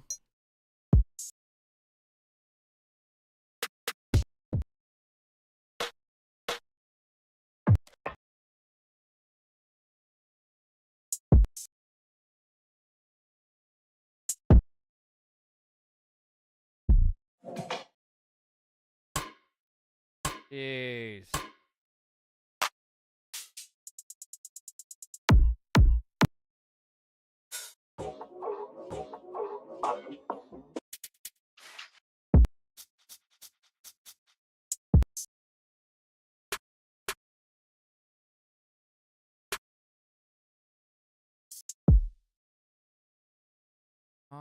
I'm just going through way too many samples. Of course, what do you expect when over a terabyte of your entire hard drive is just music shit?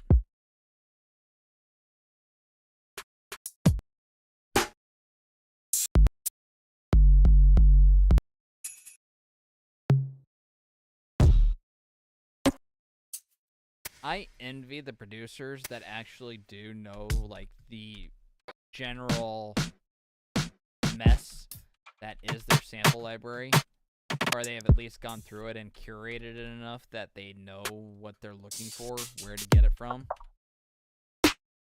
And then there's those that just pull it up on Splice, which is starting to become kind of tempting to do, no lie. Because you can just type in orchestral drum loop on Splice and it'll pull up something that's Hans Zimmerman-ish.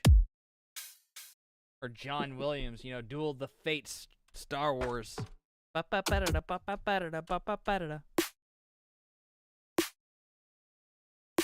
you remember that was like the first orchestral thing that actually had an MTV music video to it.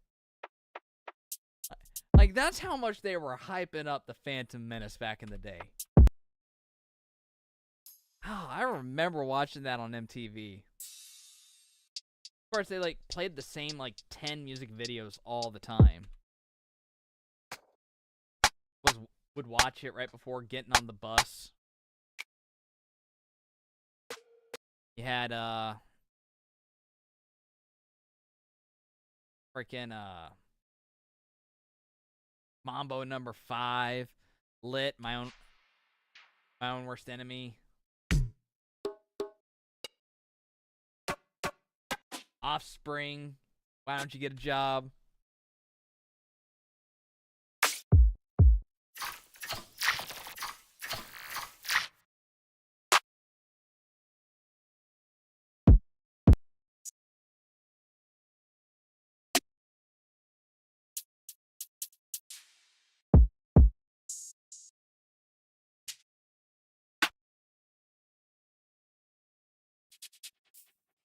There was this really lame song that was on there too. It was called Millennium, and it was because the year 2000. So it was big, popular, and whatnot. You had freaking Ricky Martin with Livin' La Vida Loca too.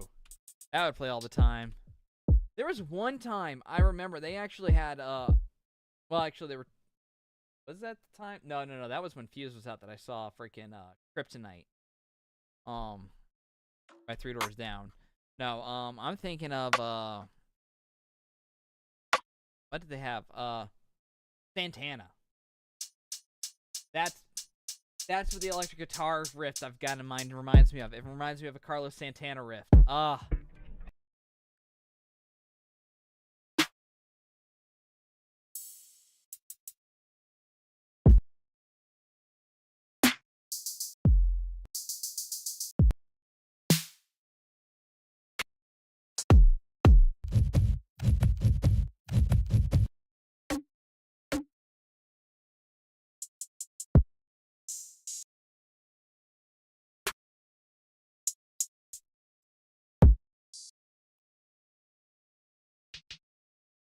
Look, normally I wouldn't be opposed to actually just creating my own sound by just, gluing a whole bunch of freaking percussions together. But I don't know dick about freaking orchestral composition, right? I just know that some of it sounds really good. Freaking Nobuo Uematsu, freaking Soken. Nobuo Uematsu's understudy who did the soundtrack for Final Fantasy 15. She was real good. I can't remember her name. Shame on me.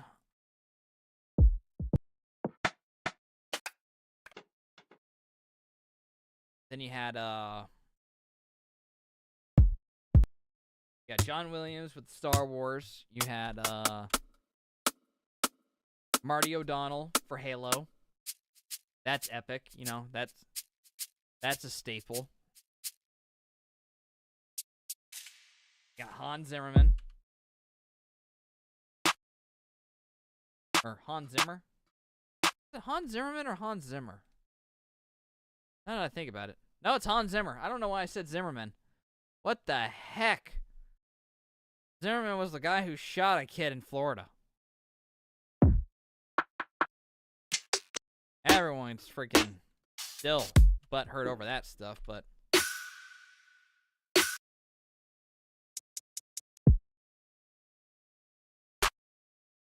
oh well.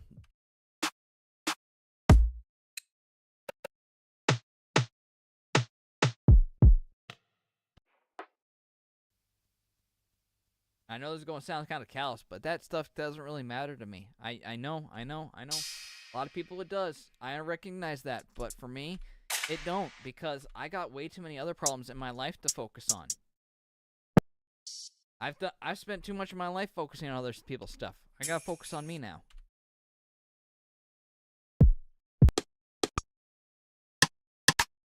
When I find the time, I will focus on other people's problems again. But I've got a future to build, a dream to pursue, and a business to create.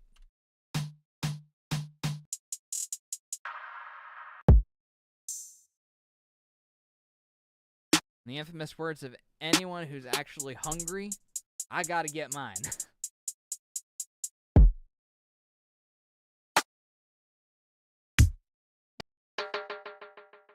Oh my god, do I really not have anything out of my entire cymatics collection? Probably don't.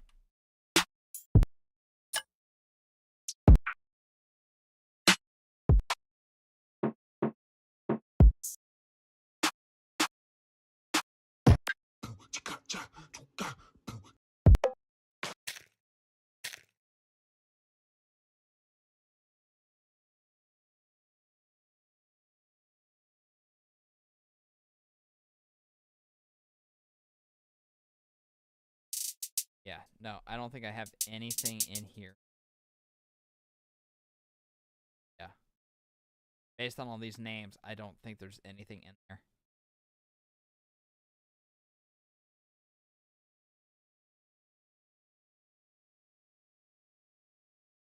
Really?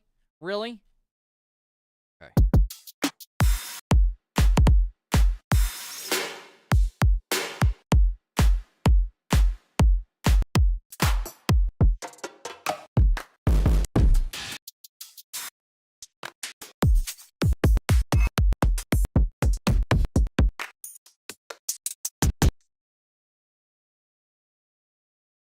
Oh, shoot.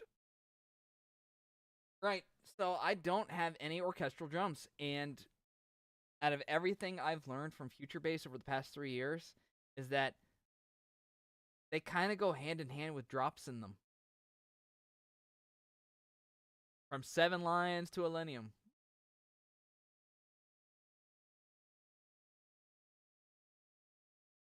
Alright, I'm going to have a think on this. I'm going to go ahead and take my 15-minute break, and I will be back. I will have some music playing for you. If you go off to other places, that's cool too. Thank you for watching. Thanks for your support. Again, I'll be back in 15 minutes. We might have to pick up Splice.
Hey, fam. So,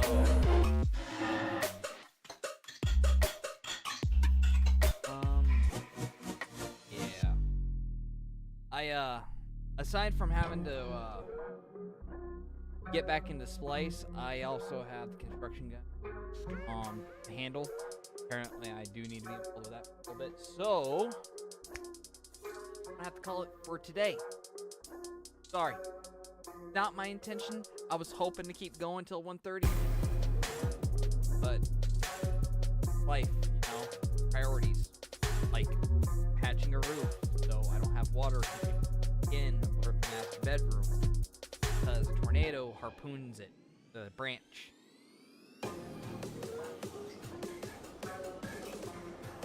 A little bummed, but it's fine. I guess we'll finish this tomorrow. Crap. Alright. Anyways, we'll have access to Splice. We will get new samples to get everything we need flushed out.